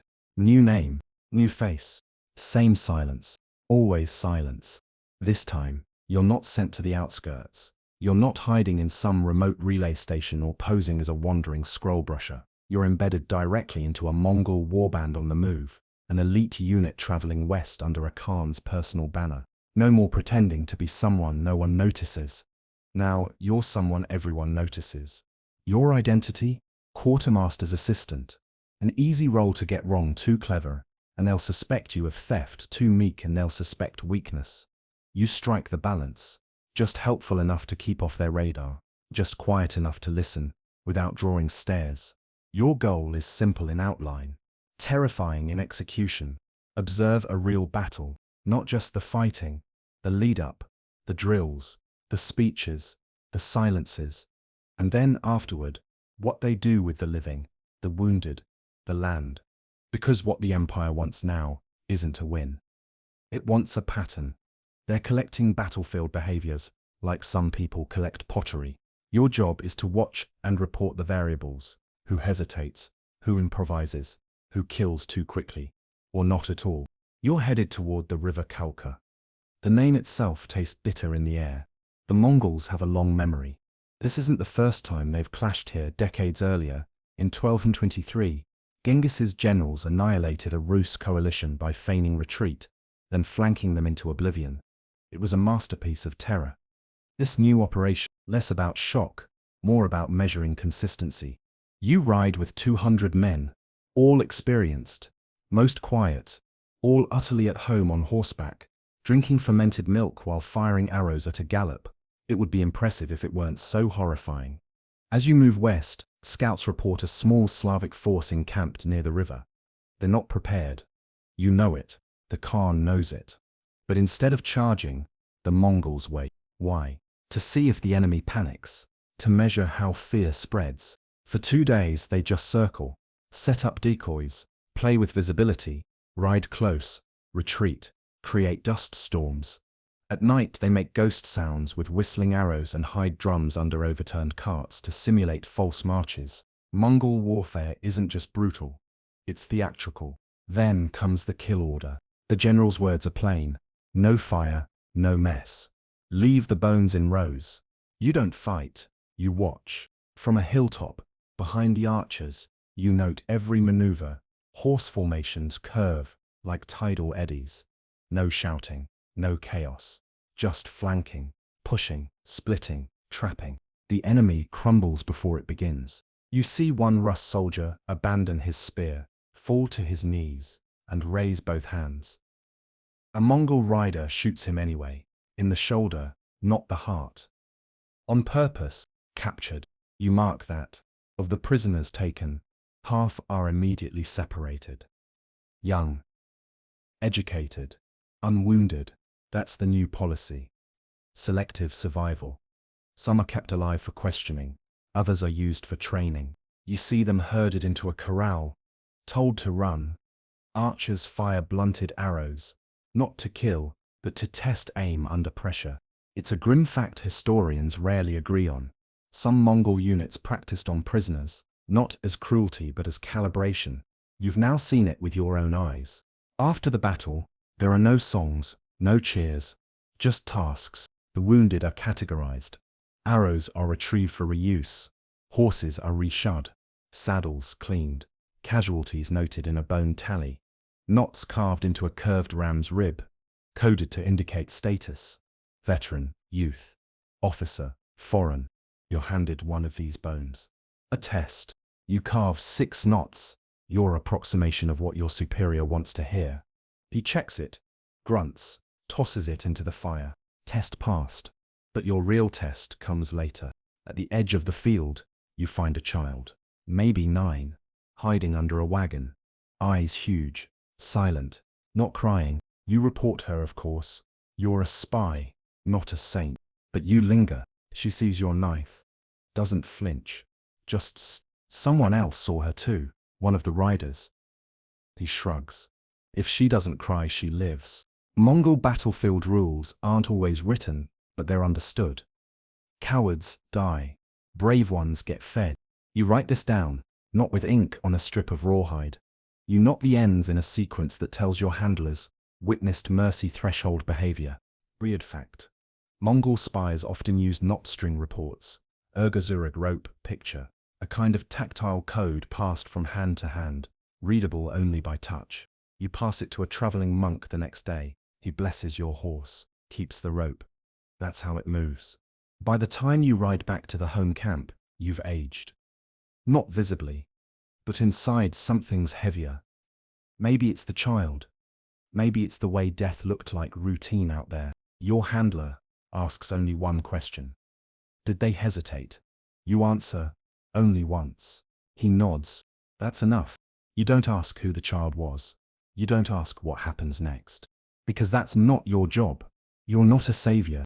You're a mirror. You return to the steppe with blood on your boots and silence in your chest. No one welcomes you back. That's how it works. A Mongol spy doesn't return. They re-enter, like weather, like memory. No ceremony, no rest, just the next layer of watch. This time, your orders are stranger than usual. Attend a feast. That's it.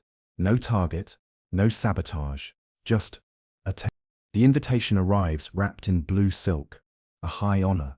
The Khan himself might attend, or he might not. That's part of the game. Feasts in the Mongol world aren't just for celebration. They're where alliances are stitched, where threats are whispered over bone broth, where peace is performed with knives tucked under the table. You ride 3 days to get there. A ring of yurts bigger than some cities. The smell of roasted lamb, sweat, fermented milk, and horses hangs in the air like fog. The moment you arrive, you're given wine, then a knife, then a riddle. That's how they welcome people they don't trust.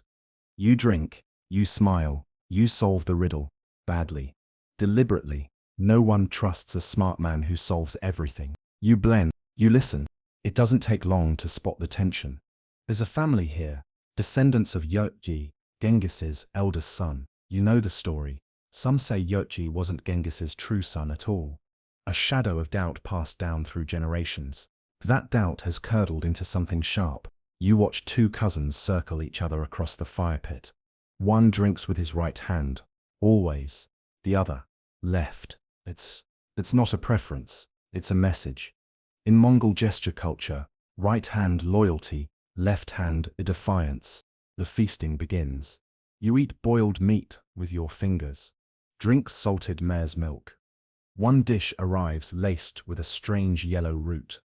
You fake a cough, spit it into a cloth. The old woman beside you watches, then nods. Test passed again. Everything is a test. They begin a game, mercy dice. It's played with bones carved into cubes. Each roll has a consequence. Share a truth, give up a secret, perform a dare. The final roll, judgment. You're called to play. Of course you are. Your role, blood debt. You must tell a story about a time you survived, when another didn't. The crowd leans in. You tell them about the Battle of Kalka, about the child, but you change the ending. You say you left her behind. They laugh. They nod. They believe you. They wouldn't if you'd said you helped her. Helping would have made you dangerous. Someone with a conscience. Someone who can be blackmailed. This version of the story makes you harmless. The game moves on. Later, a man sits beside you, clean, unscarred, wearing a silk sash with silver embroidery. He smells like pine and melted butter. He smiles too much. You know immediately, this is your opposite. A spy, not from your network, but trained like you. He leans close and says, "If I told you mercy was being tested, would you pass or fail?" You don't answer. That is the answer. He laughs. We're both survivors. That's all the test ever is. Then he leaves. You never see him again, but his question stays with you. Because something is being tested. You feel it in the way people speak, in the way they drink, in how carefully the meat is carved. Always in clean lines, never jagged. That's ceremonial behavior. That's war prep, disguised as hospitality. And then, as if to confirm it, you're summoned by the oldest man at the feast. He doesn't speak your name. He just says the debt is due. You bow. He hands you a bowl filled with sand. That's your task now. Deliver it. To a woman you've never met, who lives in a tent with no colors, among people who speak a dialect no Yam courier uses. Inside that bowl is more than sand. It's coded grief. See, in old Mongol belief, to carry sand from a feast site is to carry memory. And when you give it to someone else, you give them the weight of what happened. You ride out the next morning. It takes 2 days to find her. She sits beside a stream, humming to herself, folding goat hide into sharp corners. You offer her the bowl. She dips her fingers into it, lets the sand fall back in slow drips, then says, "Was there kindness?" You say nothing. That's the answer. She nods, walks away. Job done. But what was the job? You don't know. Not exactly. Was it a message? A warning? A judgment? You return to the main camp. Feast is over. Tents gone. Fire pits scattered. The Khan never came. Or maybe he did and left already. But you find something waiting for you in your own yurt. A small wooden cup filled with clear water.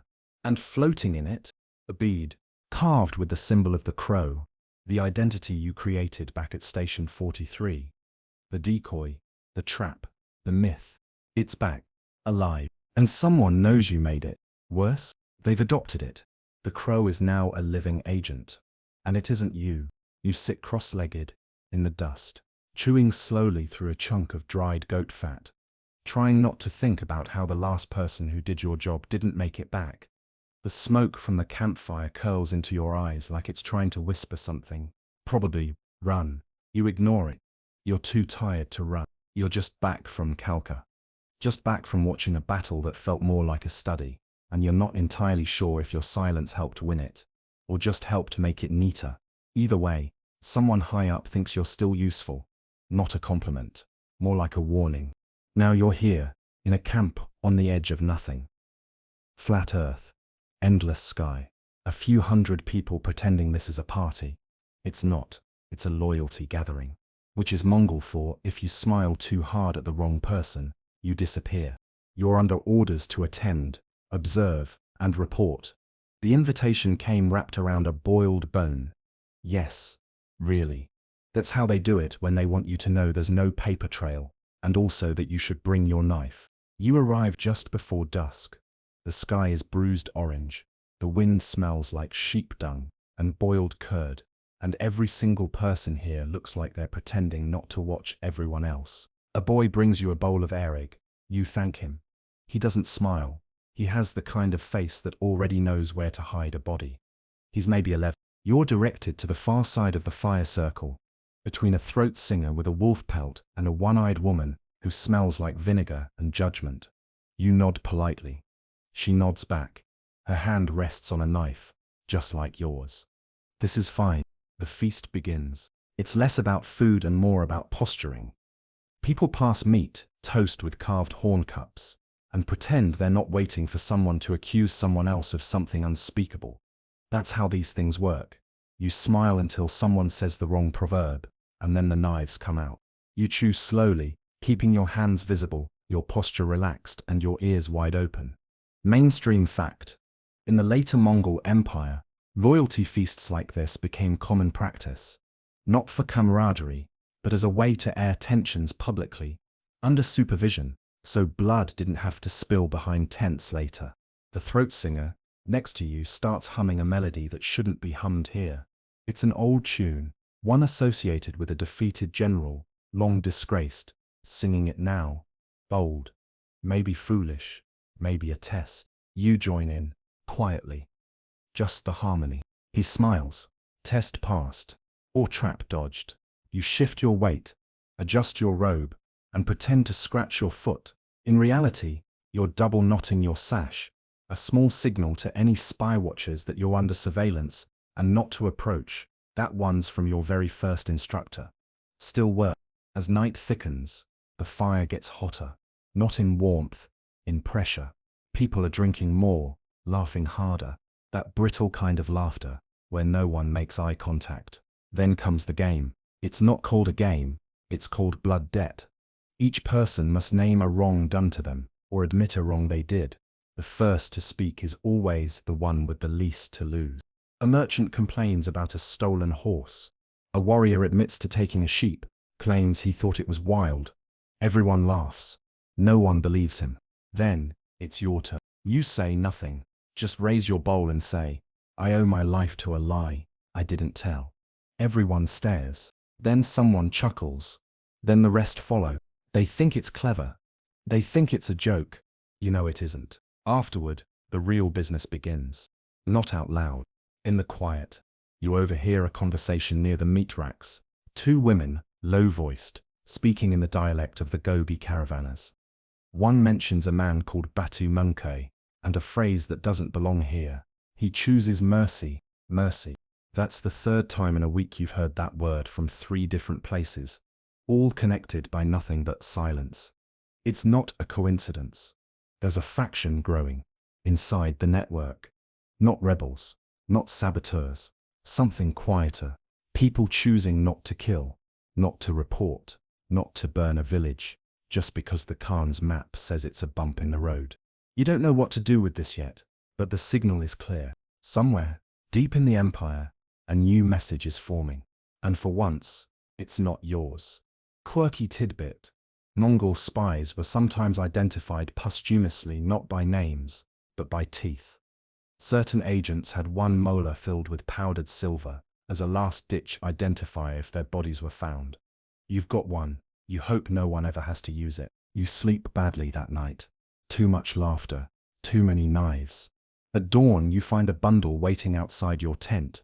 Inside, a sliver of cured hide, inscribed with a symbol you haven't seen in years. A crow, wings open, mouth stitched shut. Crow again. You didn't make that mark, but someone remembered it. Someone is using it. You were supposed to bury that persona back in Section 8. Apparently, it dug its way out. You leave the camp before anyone stirs, your breath curling in the dawn like a whisper. You're trying to swallow. The fire pits are still warm. The meat smoke clings to your robe. You ride low in the saddle, as if ducking an arrow that hasn't been loosed yet. Because something's changed. Your false identity, the crow, has taken on a life of its own.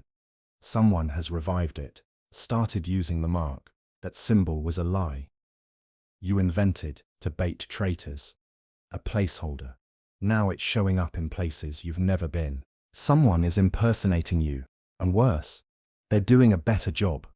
You ride toward Karakoram, drawn back to the Empire's still beating heart, not because it's safe, but because it's where truth gets strangled in silk and then pinned to a wall like a trophy. You haven't been here in months. Maybe longer. The city has changed again. It always does. New towers, new laws, new people pretending the Khan still breathes through every decision they make. You arrive under the name Tegs, means balanced. A quiet little joke, since your cover story is anything but. You're supposedly a mid-level intelligence clerk returning from a trade route audit. Perfectly average. Absolutely forgettable. Except your handler finds you before you even unpack. She's waiting at the edge of the market, dressed as a nun. Of course she is. She flicks you a glance, adjusts her prayer beads, and says, "You're late," and very loud. You apologize. Then she drops a coin in your hand. Old, cracked, marked with a wound glyph. That's the signal. Someone inside the capital is leaking memory. That phrase doesn't mean literal memory. It means information too intimate to be from messages.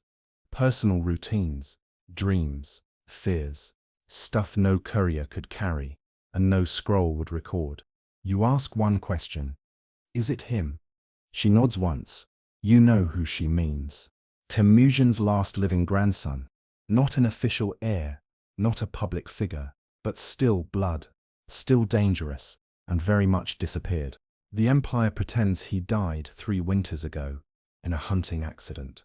But now, his old confidants are popping up in places that matter. Trade routes that used to be sealed are wide open. Taxes missing. Forts abandoned. You don't believe in ghosts, but this feels close. You take lodging in the artisan quarter. Pose as a buyer of bird feathers. No one questions it. Bird trade's booming, especially with the uptick in border rituals. Apparently, everyone's trying to keep the sky calm. That's a phrase you hear more and more. Keep the sky calm. It shows up in poems, in casual conversation, even in an offhand toast at a tavern. You start to wonder if it's just a popular idiom or a new code. So you test it. You say it to a street vendor, under your breath, while haggling for pine sap. She doesn't flinch. She just asks, which direction is the wind now? That's a pass phase. No doubt. You answer, always east. She gives you extra sap. Too much. Wrapped in waxed cloth. Later, you unwrap it.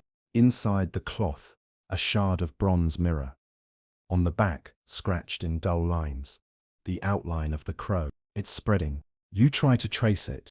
Over the next 4 days, you visit a silk merchant who quotes from a scroll you forged months ago. You overhear a carpenter humming a tune you encoded with troop movement data last spring. And finally, a child, maybe 7, plays a game where they stack stones in a pattern that only you were taught. You ask where they learned it. She shrugs, says, "My uncle plays it in his sleep." You know what that means. Someone's leaking your techniques, your methods, your mind print. But not sloppily, precisely, selectively. Historians still argue whether the Mongol intelligence system was a hierarchy or a hive, whether it operated top-down or side-in. You used to think you knew. Now, you're not sure, because the most likely explanation is also the most dangerous one. You're being replicated. Quirky detail. Elite Mongol agents sometimes train decoys, not body doubles, but idea doubles. People who learned their voice patterns, habits, even their hesitations. It was rare, expensive, and used only when the original spy was deemed too valuable to risk directly. You weren't told you were valuable. But maybe that wasn't your choice. You report back to your handler. She listens, doesn't blink, then says, "You're going west again." You stare. West means re-entry. Into circles that thought you were gone. Dead, even. Into networks where the crow now means something new. You ask her what your name will be this time. She smiles. No name, no words, just the shadow. You leave before dawn, wrapped in silence. Saddlebags empty, mouth dry. As you pass the city's edge, you look back. The sun's rising behind you. And in the dirt ahead, someone has drawn a fresh crow in the dust. Wings open, mouth stitched shut. Again, you cross back into the western trade routes like a ghost returning to its own legend. No name, no badge, no seal-stamped pouch swinging from your hip. You're riding with a merchant band this time. Silk, salt, iron tools. Not glamorous, but mobile. You pretend to be a disgraced scribe turned logistics man. People like disgraced scribes. They ask fewer questions and offer more tea. The merchant leader is a talkative man with thick eyebrows and a secret addiction to rhyming insults. He calls you turtle because you never talk, but you let it stick. Turtles outlive wolves. After all, your route hugs the Tian Shan foothills, winding through valleys where the air gets thinner and the thoughts get heavier. You've traveled this road before, but this time, you're not looking for messages. You're looking for messengers pretending not to be. Every merchant caravan on this route seems to have picked up a new companion, an extra guard, an extra cook, a translator who just joined in Kashgar. None of them match their own backstory. Too many contradictions, too much silence where there should be jokes. You know the type. They're you. Or they're trying to be. That's what the Crow has become. A toolkit, a training framework. Someone took your improvisations, your quirks, your old codes and systematized them. Your ghost story has been turned into a field manual. You track one of them to a small rest village called Oyuteg. She's posing as a healer. Mid-30s, wears red thread around her wrist. An old code for off-mission, but available. She treats children with goat fat and willow bark. And her laugh is too practiced. You let her spot you, then you wait. That night, she leaves you a mark, carved into the trunk of a juniper tree with surgical precision. A crow, but this one's different. One wing is tucked. You follow the path east of town. No words exchanged, just foot trails and wind. She's waiting on a bluff. You say, "You wear my shadow like it's a coat." She replies, "You left it on the ground." You can't argue with that. You ask her how many there are. She shrugs. Enough. Enough. To do what? She doesn't say. But she does say this. You made a method. We made it a movement. And that terrifies you. Because spies aren't supposed to organize. Mongol intelligence thrives on disconnection. Fractured cells, deniable messages, 1,000 eyes looking at different things. Not unity. Not a shared purpose. She tells you there's a meeting soon. Not a council. Not a rebellion. Something quieter. A gathering of those who followed the crow's path. To discuss mercy. That word again. You ask her, who started it? If it wasn't her, wasn't you, she says. He's gone. But his silence started it. You leave before she does. On purpose. You never liked being the one who lingered. A day later, you pass through a village where everyone is pretending not to be terrified. You recognize the signs. Curtains drawn in daylight. Dogs kept indoors. No singing, not even children's games. Then you see the posted decree. An execution. Public. Tomorrow. The accused. A trader of salt. Accused of poisoning the road. You find the trader. Old. Sunburned. Eyes like rusted hinges. He says one thing. I helped someone disappear. That's all it takes. You know what happened. He smuggled a crow. Maybe not one of yours. But close enough. You could intervene. You don't. You send a message instead. Not through words. Through fire. You light a small one outside the village gate. Just enough smoke. Just the right kind of dried grass. Bitterbrush. And juniper. The signal says, interference advised. Low threat. High consequence. If someone receives it, maybe they'll step in. If not, the road eats another one. Historians still argue whether Mongol intelligence networks ever rebelled from within, or whether the entire idea of disloyalty was always external. But walking this road now, you see the truth. The rebellion isn't swords and banners. It's choice. Tiny ones. One silence at a time. Quirky fact. Some crows carry bird bones wrapped in linen soaked in vinegar. Not for weapons, for reminders. They say smelling it helps them focus. You've never done it. But today, you kind of want to. As you leave the village, a boy throws a stone at your horse. Not hard, but deliberately. A symbol of defiance, or just a boy being a boy. You don't look back to find out. Because in your gut, you know, you're no longer the spy who watches the fire. You're the one who started it. You ride back into Karakoram, like someone drifting into a dream you half remember and half regret. The city doesn't feel like it used to. It's grown. Yes. More yurts, more temples, more layers of silk and ceremony. But it's not just the size. It's the way people move. Slower, measured, like they're pretending to be watched, even when no one's looking. Maybe they're not pretending. You walk through the capital's artisan quarter, wrapped in dust and old stories. On your left, a metalworker hammers delicate etchings into a sword hilt. On your right, a painter applies color to a wooden icon of the eternal blue sky. At the center of it all, Karakoram's heart, the temple and archive. You're not here to pray. You're here to find a man who hasn't slept in 20 years. They call him the archivist. He doesn't go by any real name anymore. Lives in the inner courtyard of the administrative complex where ink outnumbers breath and every scroll has a scent. Foxglove, wormwood, ash. You're led in by a junior monk who doesn't ask your business. He just stares at your hands, nods, and leads you through corridors that feel too quiet to be holy. The archivist is exactly how you remember him. Long fingers, crooked spine, eyes that look like he's always halfway between blinking and remembering something awful. His yurt is lined with feathers, not for decoration, but as filing markers. Each feather is part of a system. Pigeon, military codes. Falcon, trade anomalies. Goose, personal records. You ask for the crow. He laughs. Then says, "Which one?" You answer, "The one pretending to be mine." He doesn't blink. Instead, he shows you a ledger, not of names, of behaviors, movements tracked, habits logged, frequencies of gesture. You see your own patterns listed out like a recipe. The way you pause before lying, the way you touch your left thumb to your right when listening closely, the kind of meat you won't eat after a bad dream. It's not just your data, it's your outline. Someone's building a model of you, and not just you. Every agent whose methods shaped the early Crow doctrine, everyone who ever operated under improvisation, with their own little touches.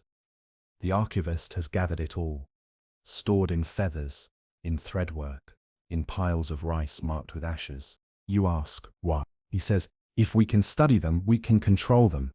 Then he looks up at you, really looks. You're not in control anymore, are you? You say nothing. Outside, a bell rings. Midday, time moves weird here, slow in the lungs, fast in the stomach. You ask him if the council knows. He snorts. The council asked for it. Of course they did. Karakoram wants order now. No more clever freelancers. No more rogue kindness. They want spies who follow forms, whisper in step, lie in rhythm. You were never good at rhythm.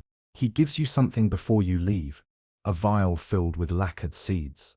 Memory anchors, he says. You raise an eyebrow, bury one where you forget something. That way, you can come back and remember it when it's safe. You thank him. You don't mean it. You walk back out into the city, past temples and tailors, and old men playing knucklebones under sun-bleached cloth. You feel less like a man and more like a statue someone built from your leftover movements. Quirky detail. In Mongol superstition, your shadow is a living thing. Step on it too often, and it withers. Let someone else step on it, and it stops following you altogether. You check the ground often now, just to be sure. At night, you light a fire in the hill country, overlooking the city. Just for yourself. No signals, no code. You burn a copy of one of the crow feathers you stole from the archivist's wall, just to see if it screams. It doesn't, but the smoke smells like wormwood and winter, and the ashes scatter perfectly, like they already knew the wind. You ride into a village you don't recognize, but somehow still remember. It's nestled in the southern steppe, near the fork where two trade roads meet, and argue about which one's older. The wind here smells like boiled wool and thyme, and every yurt leans just a little too much to the left, like the land's been whispering secrets into its ear all winter. Your orders are vague. Investigate domestic influence, whatever that means, but the actual reason you're here. A woman. Not that kind of reason. She's called Altani, and she's the unofficial matron of this cluster of yurts. Mid-40s, thick braids, a laugh like grinding millet. But her influence stretches further than her hearth. You've heard her name before, in whispered reports, not coded strings, and a few intercepted riddles that only make sense if you read them backward while drinking fermented goat milk. Altani isn't just a local leader. She's a spy master, and not one of the sanctioned ones. Not part of the formal tree of informants and yam-aligned handlers. She runs a parallel network, one built on trust, midwifery, and memory. You pose as a healer. Your cover, mild cough. traveling with herbs, curious about goat fungus. No one believes you, but no one says anything either. Altani invites you in without asking your name. She hands you tea, hot and sharp, with pine. Tells you the baby 2 yurts over was born breech. That the man who sells fish here never actually fishes. That the last envoy to pass through left behind a knife and a lie. And then she asks, "Are you here to fix something, or to break it?" You say, "Both." She nods. You like her.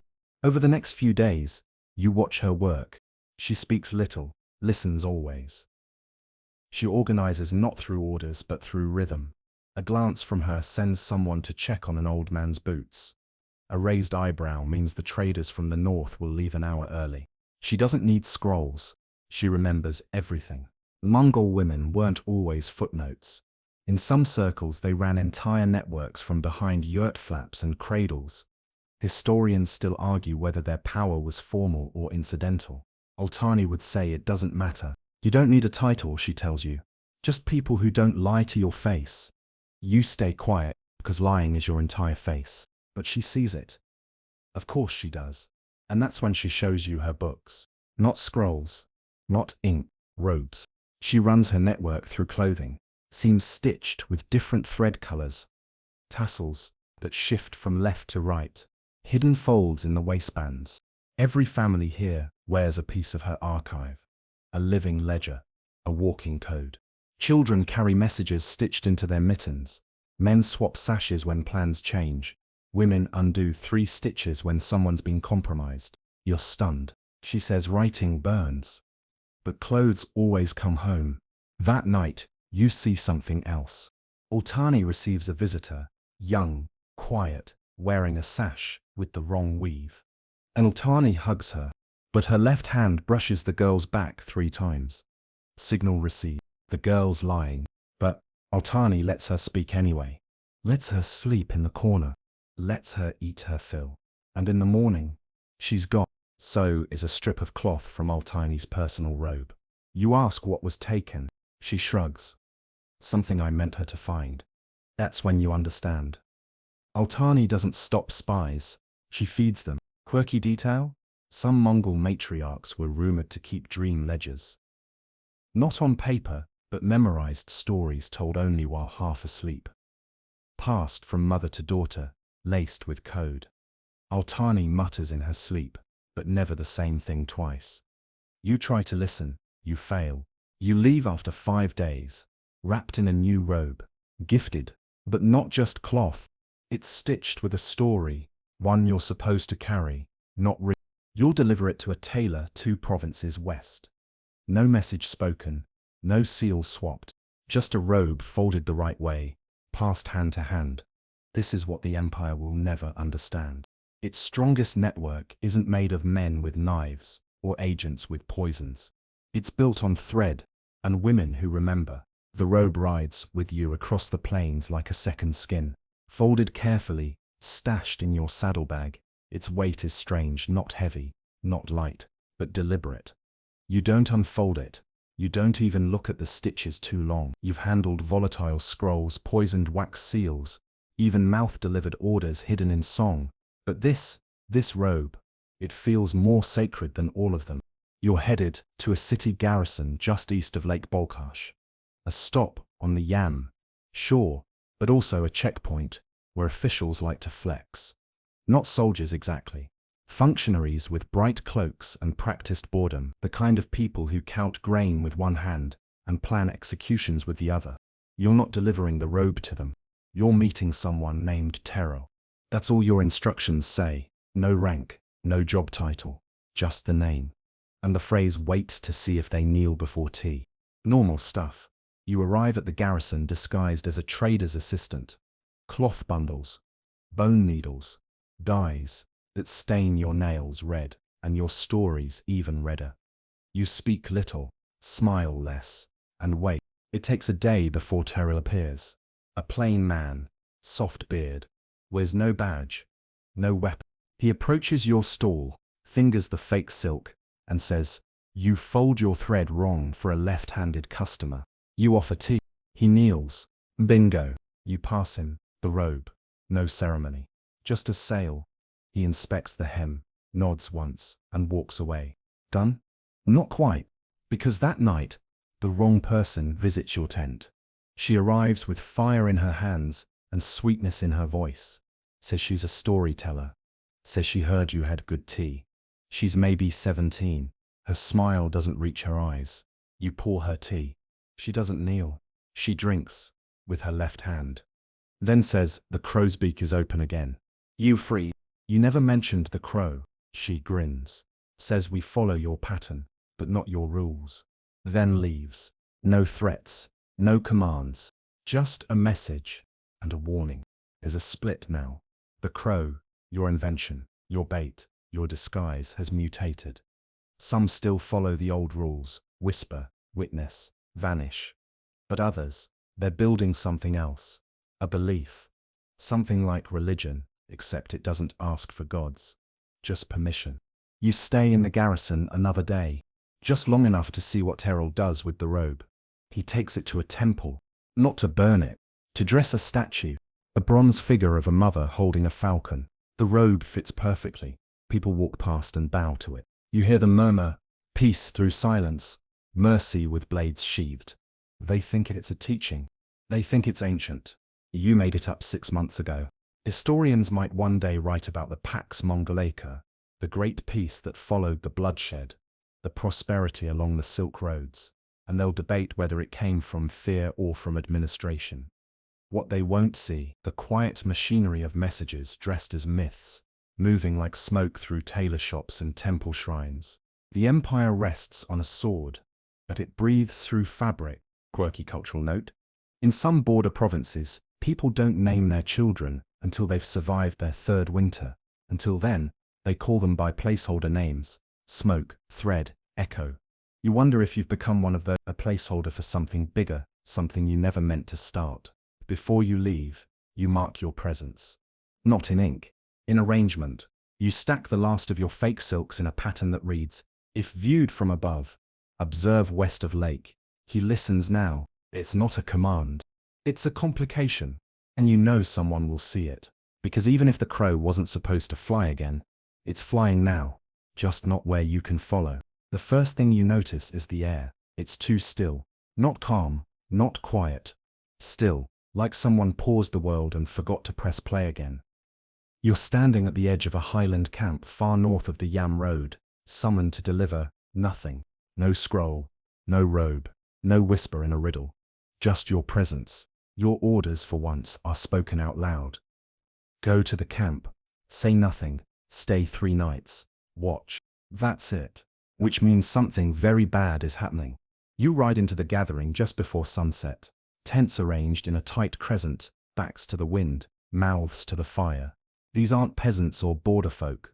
These are nobles, advisors, officers, men and women whose names thread through every rumor in the empire like horsehair through a bowstring, and none of them are speaking. Not a single word. The first night, no food is served. People sit beside bowls of meat and dumplings, staring into them like oracles. A child drops a spoon, flinch. The tension snaps like a pulled tendon. You don't eat.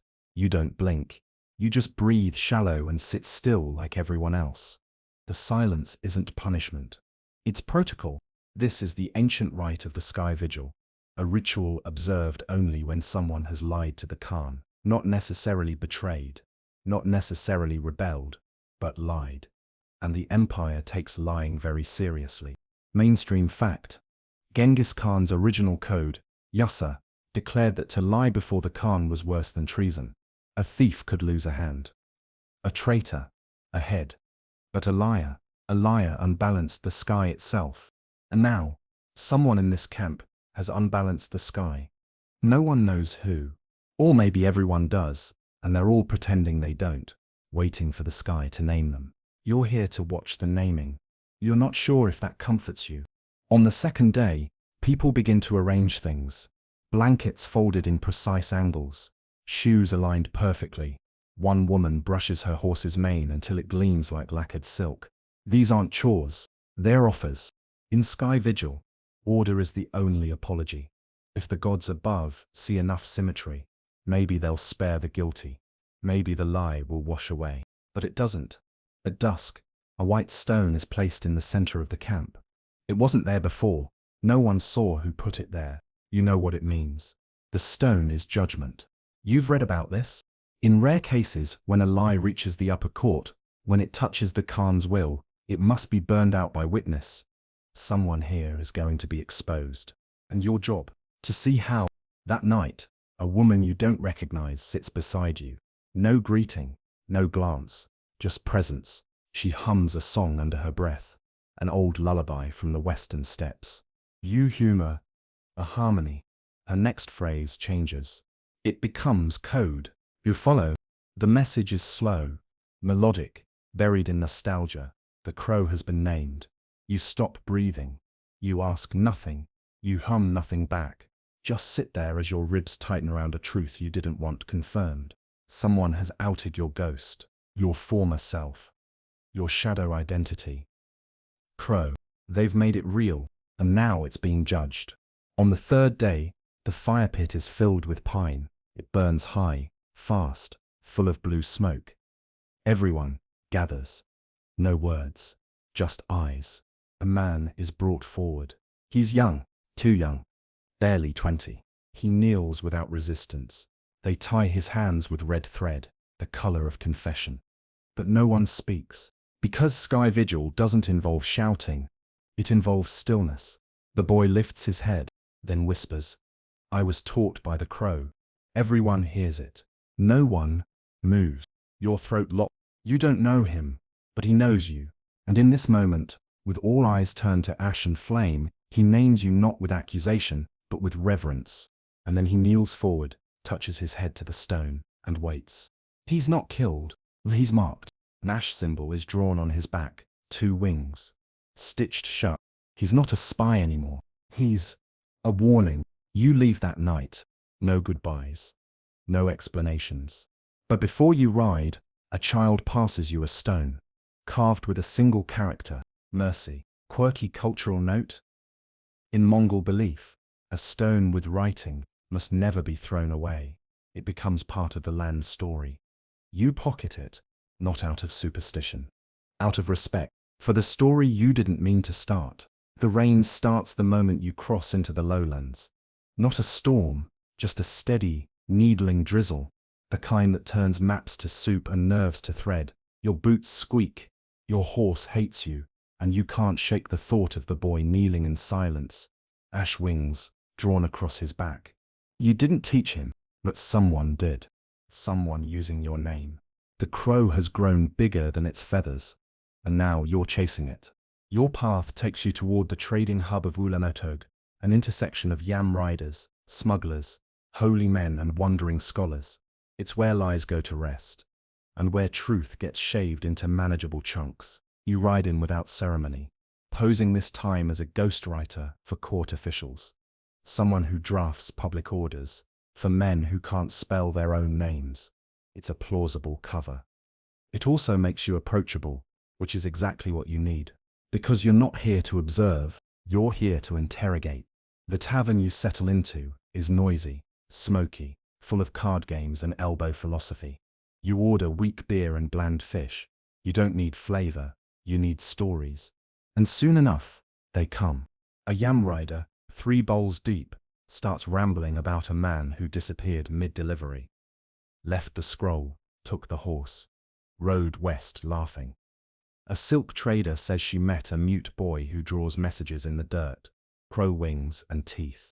They all start with the crow, but none of them know the face. You pretend to laugh along, pretend to shrug, pretend it doesn't feel like someone's carving a monument out of your outline. Then you hear the one that matters. A young courier, no more than 15, mentions a woman who travels alone. No horse, no supplies, just a yurt on her back, and a language no one taught her. He says, she leaves feathers behind. And people follow. You press for more. Casually. He doesn't know her name, just that she passed through 2 weeks ago, heading north, toward the ruins of an old fortress used during Genghis Khan's first Western campaign. You know the place. You once used it as a dead drop point, long before anyone else knew what to do with a clay pot full of moth wings and salt. She's walking right into your old footsteps. Literally, so you follow. The road north is mud. Your horse slides more than it gallops. Twice you're forced to barter extra gear just to cross riverbeds that forgot they were supposed to stay put. And always, in the distance, you think you see movement. Figures too far to recognize, just close enough to imagine. On the fourth night, you reach the ruins. Nothing left but a few stones and a wind that never learned to whisper. But someone's here. You find a fire pit, still warm, and a rope tied in the old code. One loop, one twist, two tight pulls. A question. Are you watching? You respond, with a 3-stone marker placed in a line beneath a crooked tree. It means, yes. Say more. Then you wait. 2 hours later, you find a feather tucked into your bootstrap, black, glossy, carved with 2 symbols. Crow, mother. She's not just copying you. She's claiming descent. It's not flattering, it's terrifying. Because you built the crow out of utility. A mask, a lure, something disposable. But now it's grown teeth. It's become a creed. And you don't know what it believes in anymore. You sleep badly. Dream of voices speaking your reports back to you. Only, the words are wrong. Warped, gentle, where you were. Cruel, cruel, where you were careful. You wake to hoofbeats. Someone's coming, but not fast. This is the slow, deliberate pace of someone who wants to be heard before they're seen. You hide. Of course you do. She walks into view near dawn. Hooded, lean, her clothes patched with fabric that doesn't match. Her eyes scan everything, and nothing. She's not surprised by the stone marker. She adds one more. Just one. Now it says, yes. Say more. Now watching you. You exhale. You don't approach her. You don't speak. But in the ruins of an empire built on movement, you and your ghost both stand still. Mainstream fact. The Mongol relay system, the yam, could only move at its speed because someone always stayed behind to keep the fire lit. You thought you were the rider. Turns out, you were the firekeeper all along. Quirky cultural note. In some northern tribes, they say crows aren't birds. They're thoughts. Escaped thoughts, turned black so they can't be recaptured. You watch this woman, your thought, your echo, leave just as quietly as she came. She doesn't look back, and neither do you. You're deep in the Orkhon Valley now, where the sky leans low enough to press against your shoulders and the grass hums like it remembers better times. You've been walking, not riding. Sometimes that's the only way to think. You've walked so far from who you were, you're not even sure the ground remembers your name. But someone does. Your next contact doesn't send a message. No encoded robe, no whisper across a merchant's lips, just a falcon. It lands beside your fire, one leg wrapped in green thread, a tuft of black crow feathers tied to the other. Message received.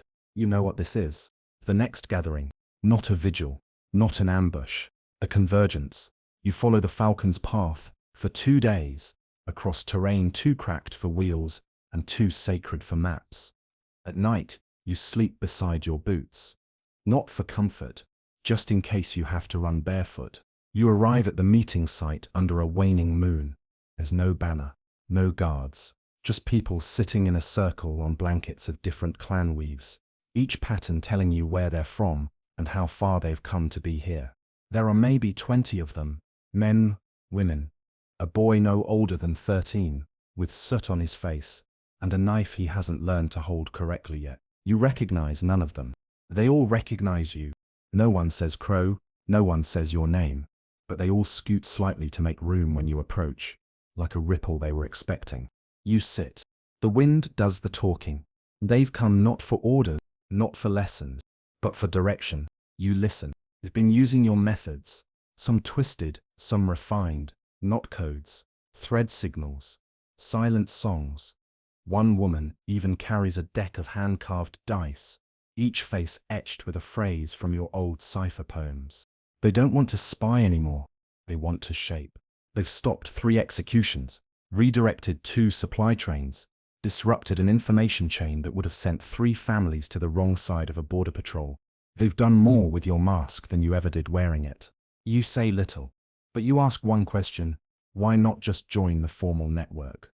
A boy with a broken nose answers, Because the network listens only to itself. You think about that for a while. Then another speaks.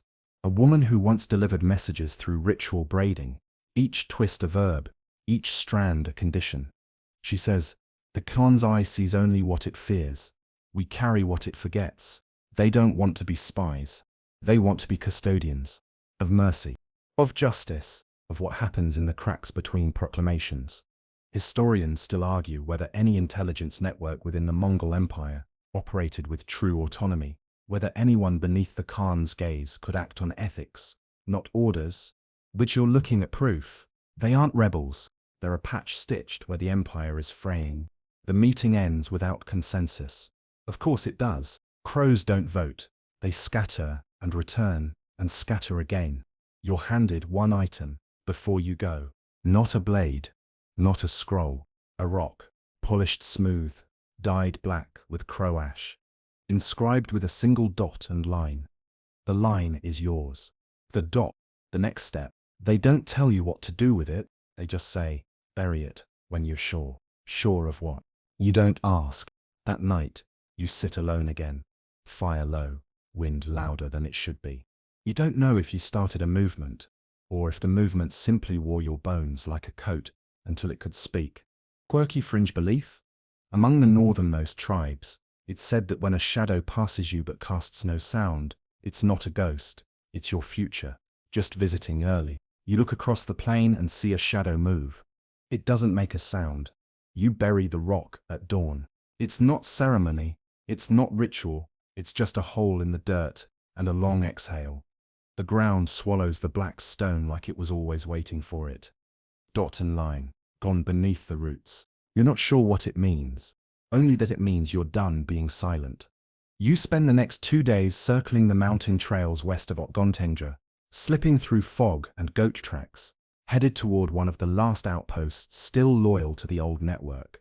A carved-out fortress disguised as a monastery, half real monks, half spies dressed in robes and humility. You haven't been here since your training days. You remember the scent of yarrow and sandalwood, the endless drills in coded posture and recited distraction. You remember how they taught you to disappear into your own breath, and how your hands would shake every time you had to lie with kindness. You are not here to report in, you're here to ask a question, and you don't know who'll survive the answer. Inside, nothing's changed. The gates creak open, a monk bows. No questions. He recognizes you, not by face, but by the weight in your step. Spies walk like thieves when they want to live. You pass under prayer flags. The wind makes them dance like nervous truths. Your handler is waiting. Not the woman in prayer beads, the first one. The man who taught you that lies are tools, not sins. That silence is a form of architecture, that nothing dies until you stop remembering it, on purpose. He smiles when he sees you, says, so, the crow flies upside down now. You sit, no bow, no greeting, just you knew it would happen. He nods, then says, we hoped it wouldn't. He pours tea. You stare at the steam, then ask, was I ever really part of the plan? His silence is long enough to be a confession. No, he says, you were part of the experiment. You knew.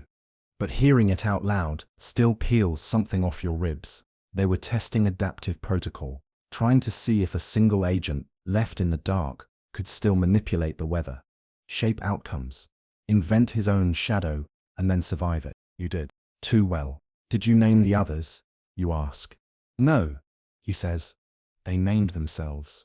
You just gave them permission. You stand. He doesn't stop you, but he says one more thing. If you leave now, you can't come back. You don't respond, because you weren't planning to. The next morning, you cut your tether. Not metaphorically, literally. You find the horsehair loop still tied under your saddle flap, your last link to the official chain of command, and burn it. You don't ride east again.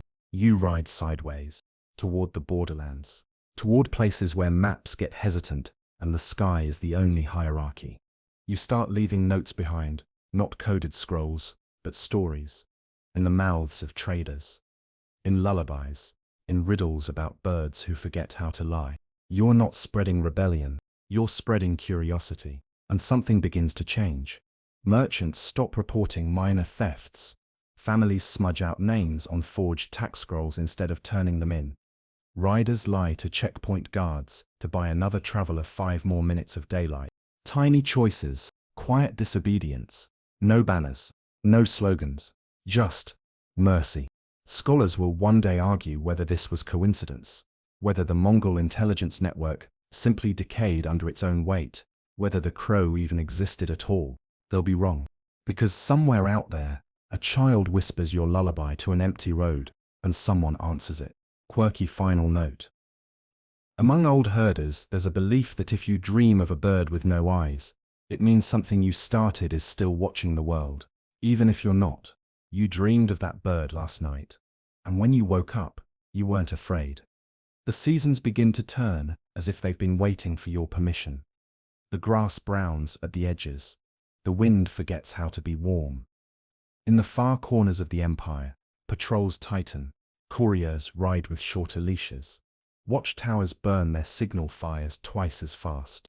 But out here, on the edge of nowhere, none of that reaches you. You're staying in a place that doesn't belong on maps. A river bend with no name. A camp made of scraps. 1 fire, 2 horses. 3 people who all know better than to ask why you've stopped riding. You sit by the fire most nights, sharpening nothing in particular, listening, not for enemies, for change. It has a sound, you know, a subtle reordering of how boots strike soil, how laughter slips out too early, how birds vanish without migrating. And the change is here now. The crow isn't a rumor anymore. It's a network, not large, not official, not uniform, but present.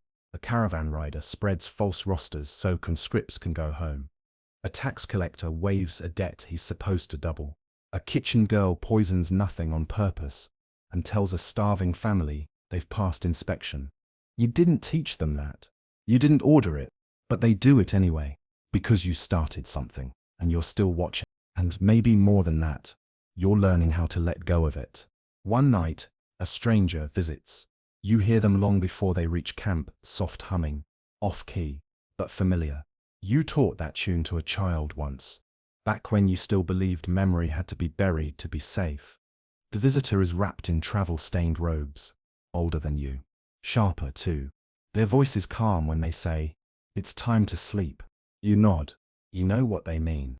Your role's not ending. It's transforming, because every lie you ever told with care, every truth you held back until it could grow teeth, they're out now, and what remains is just you, not the crow, not the spy, not the knot twister, the robe folder, the whisper in a scroll, just you, still breathing, still learning how to disappear without being lost.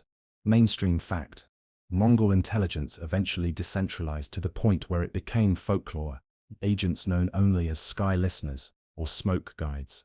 You suspect some of those stories started with you, or people like you. Quirky superstition? In some clans they say if your shadow grows longer after sunset, it means someone is still carrying your name across the steppes. Tonight your shadow stretches like a road. You don't chase it, you just close your eyes. The fire crackles. The world turns. And in the distance, somewhere beyond the reach of maps, a bird with stitched wings circles once and flies on. Now that your watch is over, let your breath soften. You've walked long paths, crossed harsh mountains, disappeared behind half-truths, and returned with something more than information. You brought back silence, shaped into meaning. The kind of silence that only lives in the space between what's seen and what's remembered. You've been many people tonight. A whisper in a saddle flap. A lullaby hummed through frost-bitten lips. A witness no one knew to thank. And now, you don't need to listen for danger. There's only the wind again. The calm one. The soft one. The wind that means the world has finally unclenched. Let it pass through the grass outside your yurt. Let it thread through the seams of your robe. And as you lie back, your hands empty, your heart finally still, know this. You survived not because you were the smartest or the fastest. You survived because you learnt the secret every good Mongol spy eventually whispers into their horse's ear before one last ride. It was never about vanishing. It was about choosing what remains after you're gone. So rest now. The messages have been sent. The signals have been answered. The crow flies on, but you can finally sleep.